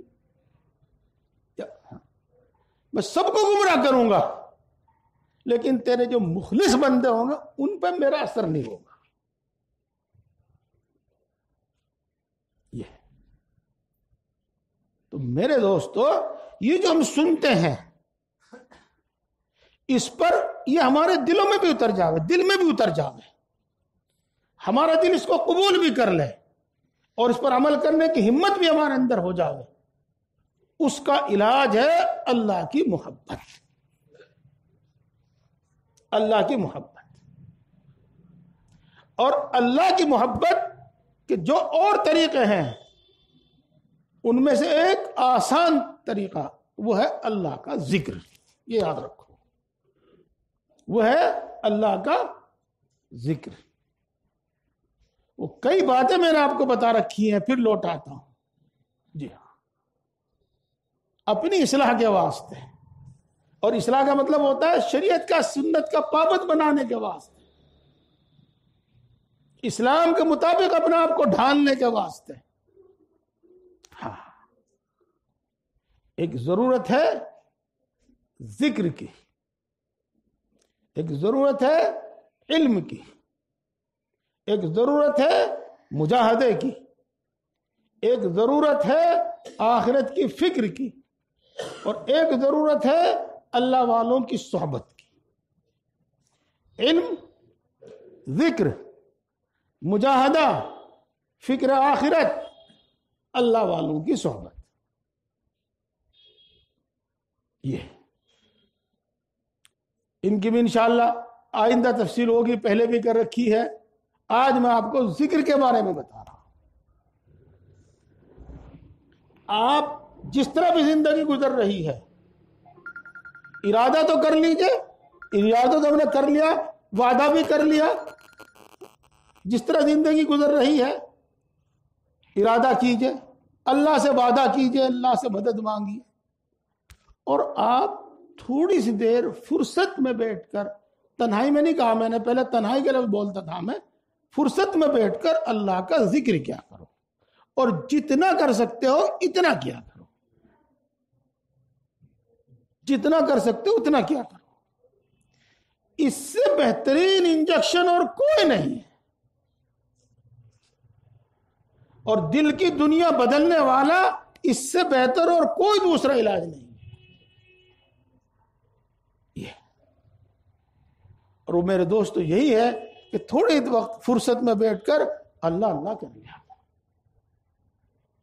کم سے کم 3 تسبیح آپ کو بتائی تھی، تو کم سے کم بتائی تھی، کبھی سن کے ڈر جاؤں. 3 5 7 11 کم زیادہ. ہاں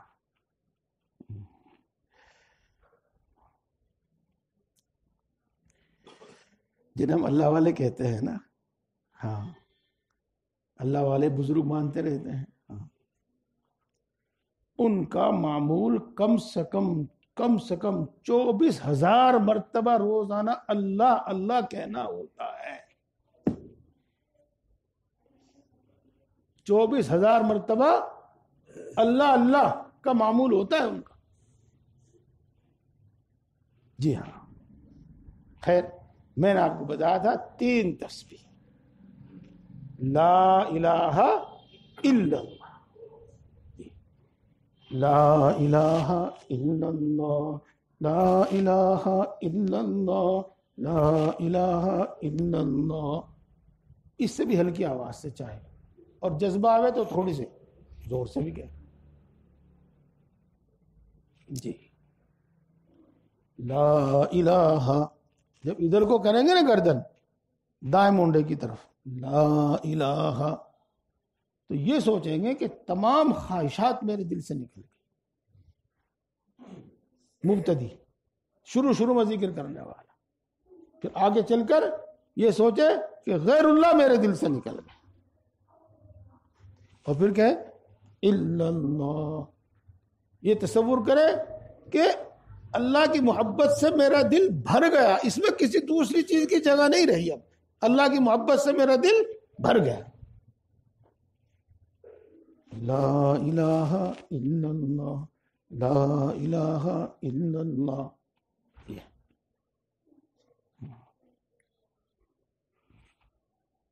تو میرے دوستو بڑی تاثیر ہے اس کی. اور بزرگان دین ذکر کی پابندی اور ذکر کا معمول بتاتے اسی لیے.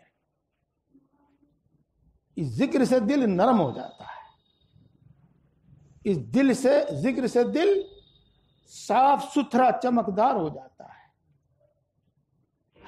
روشن، جسوں کی روشن ہو جاتا ہے، نرم روشن ہو جاتا ہے. پھر جب ہم سنتے ہیں ہمارے دل میں اثر کرتا ہے، ہمت بڑھ جاتی ہے، ہمت بڑھ جاتی ہے. بس علم، ذکر، مجاہدہ اور اللہ والوں کی صحبت اور آخرت کی فکر، اس میں سے میں نے آپ کو ذکر کے بارے میں بتایا. جب آسانی سے 3 تسبیح ذکر کی آپ پڑھنے لگے، پھر انہیں 5 کر دیو، پھر انہیں 7 کر دیو، پھر انہیں 11 کر دیو. پھر آپ بتائیے کہ میں 11 تسبیح پڑھ رہا ہوں، پھر انشاءاللہ کچھ اور بتائیں گے، آپ دوسری ترتیب بتائیں گے. پھر آپ، یہ ہے میرے بھائی. اللہ تبارک و تعالی ہم سب کو عمل کی توفیق عطا فرمائے. پھر میں اپنی پرانی بات لوٹا دوں. یوں تو ماشاءاللہ آپ نمازی ہیں. نمبر 1، نماز پابندی کے ساتھ، جماعت کے ساتھ، تکبیر اولا کے ساتھ مسجد میں. اور اگر ایسا نہ ہو سکے تو بغیر جماعت کے ہی صحیح، مسجد میں نہ صحیح تو گھر ہی صحیح، اور آخری بات یہ ہے کہ ادا نہ صحیح تو قضا ہی صحیح، لیکن نماز نہ چھوڑیں، نماز نہ چھوڑیں، کسی حال میں نہ چھوڑیں۔ اور نمبر 2، جو بھی آپ میں سے ایک پارہ بھی پڑھا ہوا ہے، پاؤ پارہ بھی پڑھا ہوا ہے، وہ قرآن پاک ضرور پڑھا کرے، وہ قرآن پاک ضرور پڑھا کرے۔ ایک پاؤ پارہ پڑھا ہوا ہے، روزانہ اسی کو پڑھا کرے۔ قرآن پاک ہدایت ہے، اس کو دیکھنا بھی ہدایت، اس کو پڑھنا بھی ہدایت، اس کو سمجھنا بھی ہدایت، اور عمل تو ہدایت ہے ہی۔ یہ قرآن پاک کی تلاوت ضرور، یہ 2 کام۔ ہاں اور بھی ہے تھوڑے سے کام۔ کیا؟ جو کام آپ کھانے کا، پینے کا، سونے کا، جاگنے کا کرتے ہیں، ان میں ذرا سنت کا دھیان رکھ لیا کرو۔ جی، ان میں سنت کا دھیان رکھ لیا کرو، یعنی کھانا سنت کے مطابق، سونا سنت کے مطابق۔ بات کچھ ڈرے تو نہیں بھائی؟ کھانے سے پہلے ہاتھ دھو لیا کرو۔ کیا کون سی ہے کیا چیز سنت؟ یہی تو ہے کہ کھانے سے پہلے ہاتھ دھو لیا کرو، کھانے سے پہلے بسم اللہ پڑھ لیا کرو، اور کھانے کے بعد ہاتھ دھو لیا کرو، کلی کر لیا کرو، اور کھانے کے بعد کی دعا پڑھ لیا کرو۔ یہی تو ہے سنت، اور کیا ہے؟ کبھی سوچو پتہ نہیں کھانے سنت کے مطابق کھانا کھانے میں کیا کرنا پڑے گا؟ ہاں، اسی طریقے سے سونا سنت کے مطابق۔ اب تو آپ سمجھ ہی گئے ہوں گے کہ معاملہ آسان ہے، کوئی بھاری نہیں ہے۔ ہاں، ہے تو سنت کی بہت ساری باتیں، انشاءاللہ مول صاحب آپ کو بتائیں گے، اور یہ تو سناتے رہتے ہیں، فجر میں تو ہر روز سناتے ہیں۔ ممکن ہو تو باوضو سو جایا کرو، وضو کر کے سو جایا کرو، دائیں کروٹ سو جایا کرو، سوتے وقت سونے کی دعا پڑھ لیا کرو۔ اس کے علاوہ بھی کچھ چیزیں ہیں اور ہمارے نفع کی ہیں، جس کی سب کو ضرورت ہے۔ ایک مرتبہ قل هو اللہ احد، ایک مرتبہ قل اعوذ برب الفلق، ایک مرتبہ قل اعوذ برب الناس۔ یہ سورتیں پڑھو، ہاتھ پہ دم کر کے پورے جسم پہ پھیر لو، پھر اسی طریقے سے، اور پھر اسی طریقے سے 3 مرتبہ پڑھو، پھر آیت الکرسی پڑھو، اور پھر آمن الرسول بما انزل الیہ من ربہ والمؤمنون، یہ آیت شریفہ ختم کے، سورت کے ختم تک یہ پڑھو۔ جادو، ٹونا ٹوٹکا، دشمن، بیماری، سب چیزوں سے حفاظت ہوگی، جنات، سب چیزوں سے حفاظت ہوگی حدیث پاک کے مطابق۔ کسی بزرگ کا وظیفہ بتایا ہوا نہیں ہے، اللہ کے رسول صلی اللہ علیہ وسلم کی سنت ہے، اور یہی سنت ہے۔ اور پھر ان میں سے جتنی پر ہو سکے اتنی کر لیا، دائیں کروٹ سو، دائیں کروٹ سو، دعا پڑھ کے سو، اتنی تو کر ہی لو، اور جتنی کر سکو یہ ہے۔ اور یہ میرے شیخ حضرت مولانا شاہ فرام صاحب نور اللہ مرقدہ کا بتایا ہوا نسخہ ہے۔ اور یوں فرماتے تھے کہ جن کو دین پر چلنے میں مشکل پیش آ رہی ہو، وہ آسان سنتوں پر عمل کرنا شروع کر دیں، جیسے کہ میں نے آپ کو بتایا کھانے پینے کی، سونے جاگنے کی۔ انشاءاللہ العزیز اگر طلب ہے تو ان سنتوں کی برکت سے ہی بات آگے بڑھتی جائے گی، انشاءاللہ آگے بڑھتی جائے گی، اور اللہ کے ولی اور اللہ کے متقی اور پرہیزگار اللہ کے ولی بن جائیں گے۔ تو ذکر بتایا تھا میں، نماز، قرآن پاک کی تلاوت، اور سنتوں پر عمل جتنے بھی ہو سکے۔ 3 باتیں ہو گئی، اور ایک بات اور، ہر وقت میں آپ کی کیا بات بتاؤں، اپنی بات بتاؤں بس، میں ہر وقت کوئی نہ کوئی غم دل میں لیے بیٹھے ہیں۔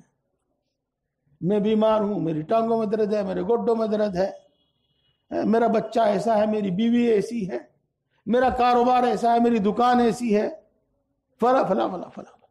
ہر وقت کوئی نہ کوئی غم اور کوئی نہ کوئی فکر ہمیں ہے.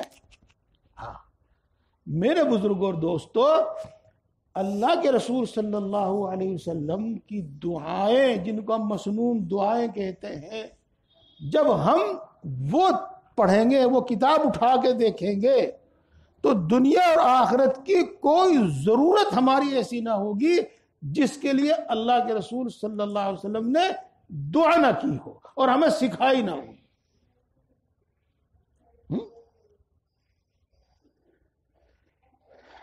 اللہم اکفنی بحلالک عن حرامک واغننی بفضلک عمن سواک. دعا ہے، اے اللہ تو مجھے حلال اتنا دے دے کہ مجھے حرام کی ضرورت ہی نہ پیش آئے، حرام کی میرے دل میں خواہش ہی پیدا نہ ہو. اللہم اکفنی بحلالک عن حرام. اے اللہ تو مجھے اتنا دے دے کہ مجھے اپنی ضرورت کسی کے سامنے پیش نہ کرنی پڑے.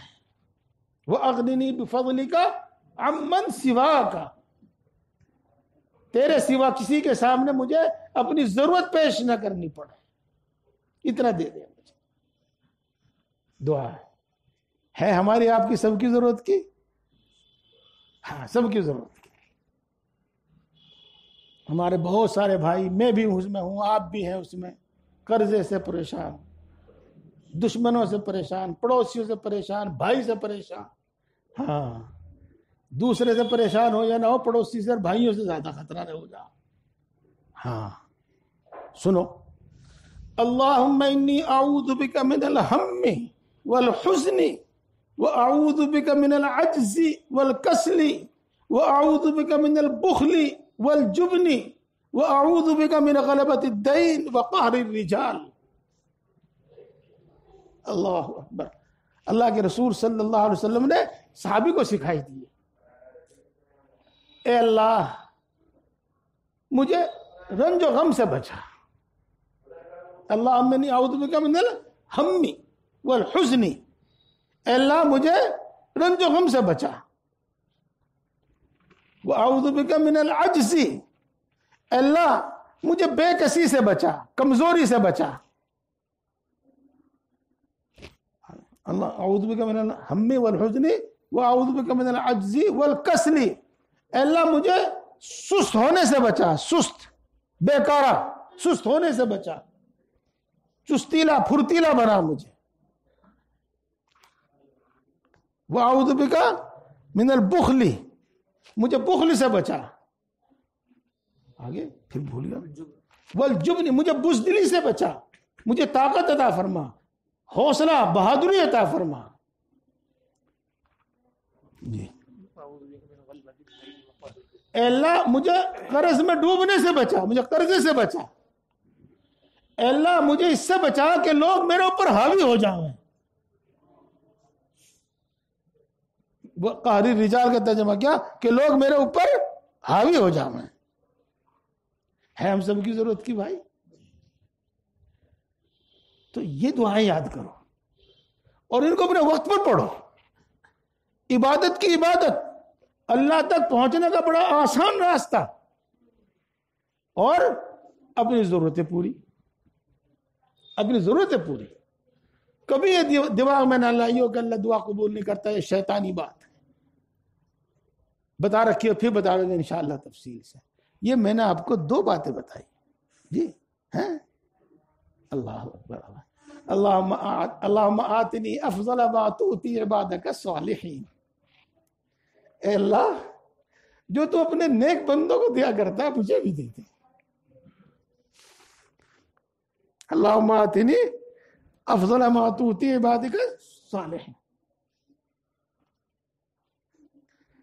اللہم انی اسألک من صالح ما تؤتی الناس من المال والاہل والولد. اے اللہ وہ اچھی چیزیں جو آپ اپنے نیک بندوں کو دیا کرتے ہیں مجھے بھی دے دے، مال بھی دے دے، بیوی بھی دے دے، اولاد بھی دے دے.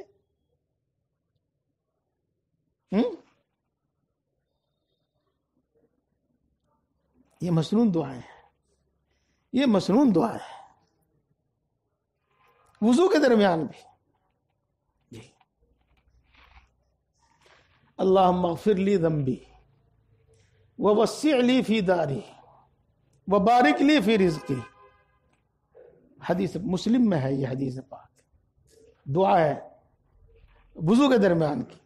اللہ مجھے معاف کر دے، میری تمام خطائیں گناہ معاف کر دے، اور مجھے خوب کشادہ مکان دے دے، اور میرے رزق میں برکت دے دے، میری روزی میں برکت دے دے. یہ مسنون دعائیں ہیں میرے بھائی، یہ مسنون دعائیں ہیں.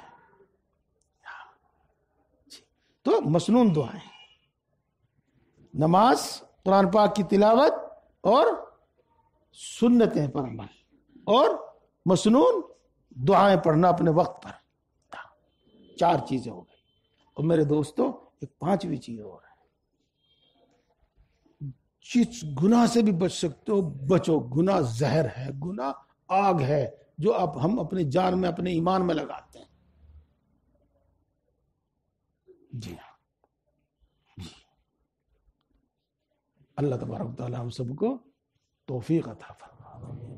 اپنے اپنے مقام پر جہاں جہاں کے بھی آپ ہیں، وہاں کے علماء سے، امام سے رابطہ تعلق کر کے یہ سب چیزیں سیکھو اور عمل کرو.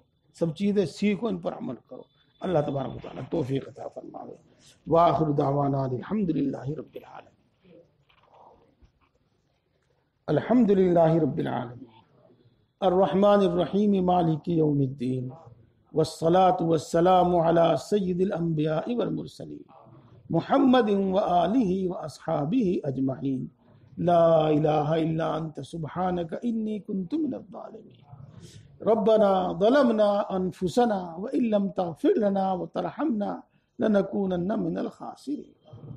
اے اللہ تو سب سے بڑا ہے، ہر چیز پر قادر ہے، ہر چیز کا مالک ہے، ہر چیز کے خزانے تیرے قبضے میں ہیں. تیرے خزانے کبھی ختم یا کم ہونے والے نہیں. اے اللہ تو اپنی مخلوق میں سے ہر ایک کو سمندروں کے برابر عنایت فرما دے، تو بھی تیرے خزانوں میں اتنی کمی نہ آوے جتنی سمندر میں سوئی ڈبونے سے اس کے پانی میں کمی آ جاتی ہے. اے اللہ تو یقیناً بڑی طاقت والا ہے. تیری قدرت میں مٹی اور سونا پیدا کرنا برابر ہے. تو بڑی طاقت والا ہے. تیری قدرت میں کنکر پتھر اور ہیرا موتی پیدا کرنا برابر ہے. اے اللہ تو یقیناً بڑا مہربان ہے، سب پر مہربان ہے، بڑی بڑی نعمتوں سے نوازتا ہے، بلا استحقاق عطا فرماتا ہے، بلا عوض عطا فرماتا ہے، بغیر مانگے عطا فرماتا ہے، مانگنے والوں کو کبھی محروم نہیں کرتا. خالی ہاتھ واپس کرتے تجھے شرم آتی ہے. اے اللہ تو یقیناً بڑا مہربان ہے، سب پر مہربان ہے، بڑی بڑی غلطیوں کو معاف کرتا ہے، بار بار معاف کرتا ہے، معاف کرنے کو پسند کرتا ہے. سینکڑوں سال کے کفر و شرک تک کو توبہ کرنے پر معاف کر دیتا ہے. اے اللہ ہم تیری انہی اچھی صفات کے واسطے سے تجھ سے مانگتے ہیں، ہم سب کو ایمان کامل عطا فرما. اے اللہ ایمان کی لذت و حلاوت نصیب فرما، ایمانی تقاضوں پر عمل کرنے کی توفیق نصیب فرما، ایمانی صفات ہمارے اندر پیدا فرما، اپنے وعدوں کا یقین عطا فرما، اپنے وعدوں پر اور اپنے حکموں پر ہمارے دلوں کو مطمئن فرما. اے اللہ اپنی صفات کی پہچان عطا فرما، اپنی صفات کا یقین عطا فرما، اپنی محبت و معرفت عطا فرما، اپنا خوف عطا فرما، اپنے نبی کی محبت عطا فرما، نیک لوگوں کی محبت عطا فرما. اے اللہ ہم سب کو اور کل عالم کے انسانوں کو ہدایت عطا فرما. اے اللہ جو ہم سنتے ہیں، جو ہم نے سنا ہے، اس پر عمل کرنے کی ہمیں توفیق نصیب فرما. اے اللہ جو ہم جانتے ہیں اس پر عمل کرنے کی ہمیں توفیق نصیب فرما. ہم سب کو دین کی صحیح سمجھ عطا فرما، ذکر کرنے والی زبان عطا فرما، شکر کرنے والا دل عطا فرما، طاعت و عبادت میں مشقت برداشت کرنے والا جسم عطا فرما. اے اللہ ہم سب کو اپنا فرم بردار بندہ بنا، ہم سب کو متقی اور پرہیزگار بندہ بنا. آج تک جتنے گناہ کیے ہیں تمام گناہوں کو معاف فرما، پکی سچی توبہ نصیب فرما، توبہ پر استقامت نصیب فرما، تمام گناہوں سے نفرت پیدا فرما، تمام گناہوں سے حفاظت فرما۔ اے اللہ ہم تیری عبادت کرتے ہیں، جتنی بھی کرتے ہیں، جیسی بھی کرتے ہیں، اپنے فضل سے قبول فرما۔ اے کریم، کریم کھوٹی پونجی قبول کر لیتے ہیں، ہماری ناقص عبادتوں کو قبول فرما اور زیادہ سے زیادہ عبادت کرنے کی ہمیں توفیق نصیب فرما۔ اے اللہ اپنی ہر عبادت، اپنا ہر حکم ماننا، اپنی اطاعت ہمارے واسطے آسان فرما، اس میں ہماری مدد فرما، اس میں ہماری مدد فرما۔ تیری مدد کے بغیر کچھ بھی نہیں ہوتا۔ اے اللہ اس میں ہماری مدد فرما۔ اے اللہ ساری مخلوق تیری محتاج ہے، تو کسی کا محتاج نہیں ہے۔ ہم تیری ہی عبادت کرتے ہیں اور تجھی سے مانگتے ہیں اور تیرے سوا کسی سے کوئی امید نہیں رکھتے۔ اے اللہ اپنے فضل و کرم سے ہم سب کی تمام ضرورتیں پوری فرما اور اپنے سوا کسی کا محتاج نہ بنا۔ ہم سب کی تمام ضرورتیں پوری فرما، اپنے سوا کسی کا محتاج نہ بنا۔ اے اللہ بیماری میں، بڑھاپے میں، جب ہمارے ہاتھ پاؤں بھی ہمارا ساتھ نہ دے، اس وقت بھی ہمیں کسی کا محتاج نہ بنا۔ اس وقت ہمیں روزی زیادہ عطا فرما۔ اے اللہ اس وقت ہمیں روزی زیادہ عطا فرما۔ اے اللہ خوشحالی عطا فرما، تنگ دستی سے حفاظت فرما۔ اے اللہ ہم سب کو اور ہمارے متعلقین کو صحت و قوت عطا فرما، تمام بیماریوں سے شفا نصیب فرما، خصوصاً خطرناک قسم کی بیماریوں سے شفا عطا فرما، خصوصاً خطرناک قسم کی بیماریوں سے حفاظت فرما۔ اے اللہ خوشحالی عطا فرما، تنگ دستی سے حفاظت فرما، قرضوں سے سبکدوش فرما، قرضوں کی ادائیگی کی غیب سے صورتیں مہیا فرما۔ اے اللہ تو جانتا ہے قرض نگاہیں جھکا دیتا ہے، کمر توڑ دیتا ہے۔ اے اللہ غیب سے انتظام فرما، اے اللہ غیب سے انتظام فرما، اے اللہ غیب سے انتظام فرما۔ اے اللہ جن کو کاروبار کی تلاش ہے ان کو بابرکت حلال کاروبار عطا فرما، اور جن کو کاروبار دیا ہے اے اللہ اس میں برکت فرما اور اس کی ہر شر سے، ہر حادثے سے حفاظت فرما۔ اے اللہ جن کو دکان کی ضرورت ہے ان کو موقع کی دکان عطا فرما، اور جن کو مکان کی ضرورت ہے ان کو خوب کشادہ مکان عطا فرما۔ اے اللہ جن کو رشتوں کی تلاش ہے ان کو نیک اور نواز والے رشتے عطا فرما۔ جن کے رشتے طے ہو چکے ہیں، کوئی بھی رکاوٹ ہے اے اللہ ہر رکاوٹ کو دور فرما اور غیب سے سامان مہیا فرما۔ اے اللہ جن کو اولاد کی تمنا ہے ان کو نیک و صالح اولاد عطا فرما، جن کو لڑکوں کی تمنا ہے لڑکے عطا فرما، اور جن کو لڑکیوں کی تمنا ہے لڑکی عطا فرما۔ اے اللہ جن کو اولاد عطا کی ہے ان کی اولاد کو نیک بنا۔ اے اللہ فرما بردار بنا، آنکھوں کی ٹھنڈک بنا، دل کی راحت بنا، ملک و ملت کا خادم بنا۔ اے اللہ ان کو بہترین صلاحیتیں عطا فرما، ان کو بہترین صلاحیتیں عطا فرما۔ اے اللہ اے اللہ اے اللہ ان کو آوارہ اور ناکارہ ہونے سے بچا لیجیے، اللہ ان کو آوارہ اور ناکارہ ہونے سے بچا لیجیے۔ اے اللہ ہمارے گھروں میں برکتیں نازل فرما، چین سکون اور سکینہ نازل فرما، ایک دوسرے کا احترام اکرام کرنے کی توفیق نصیب فرما، اتفاق اور اتحاد ہمارے درمیان میں پیدا فرما، ہمارے آپسی جھگڑے ختم فرما، خصوصاً میاں بیوی کے آپسی جھگڑے ختم فرما، خصوصاً ماں باپ اور اولاد کے آپسی جھگڑے ختم فرما۔ اے اللہ مال جان ایمان عزت و آبرو کی حفاظت فرما۔ اے اللہ مال جان ایمان عزت و آبرو کی حفاظت فرما، کسی ظالم کو ہم پر مسلط نہ فرما، کسی ظالم کو ہم پر مسلط نہ فرما، کسی بے رحم کو ہم پر مسلط نہ فرما۔ اے اللہ جو ناجائز مقدمات میں پھنسے ہوئے ہیں ان کو باعزت بری فرما، جو اپنے حق کے لیے لڑ رہے ہیں ان کو ان کا حق عطا فرما۔ اے اللہ مرتے دم تک دین حق پر ثابت قدم فرما، دین اسلام پر ثابت قدم فرما۔ اے اللہ ایمان پر خاتمہ فرما۔ اے اللہ ایمان پر خاتمہ فرما، اے اللہ ایمان پر خاتمہ فرما۔ اے اللہ تو اپنی مخلوق بندوں میں سے بہت سو کو بغیر حساب کے بخشے گا۔ اے اللہ ہم سب کو بغیر حساب کے بخش دیجئے، ہم سب کو بغیر حساب کے معاف فرما دیجئے۔ اے اللہ جہنم سے حفاظت فرما، جنت الفردوس میں جگہ عطا فرما۔ اے اللہ پوری امت مسلمہ کی مغفرت فرما، ہمارے ماں باپ کی مغفرت فرما، ہمارے بیوی بچوں کی مغفرت فرما، ہمارے اعزاء اقربا دوست احباب بہن بھائیوں کی مغفرت فرما، ہمارے اساتذہ ہمارے مشائخ کی مغفرت فرما۔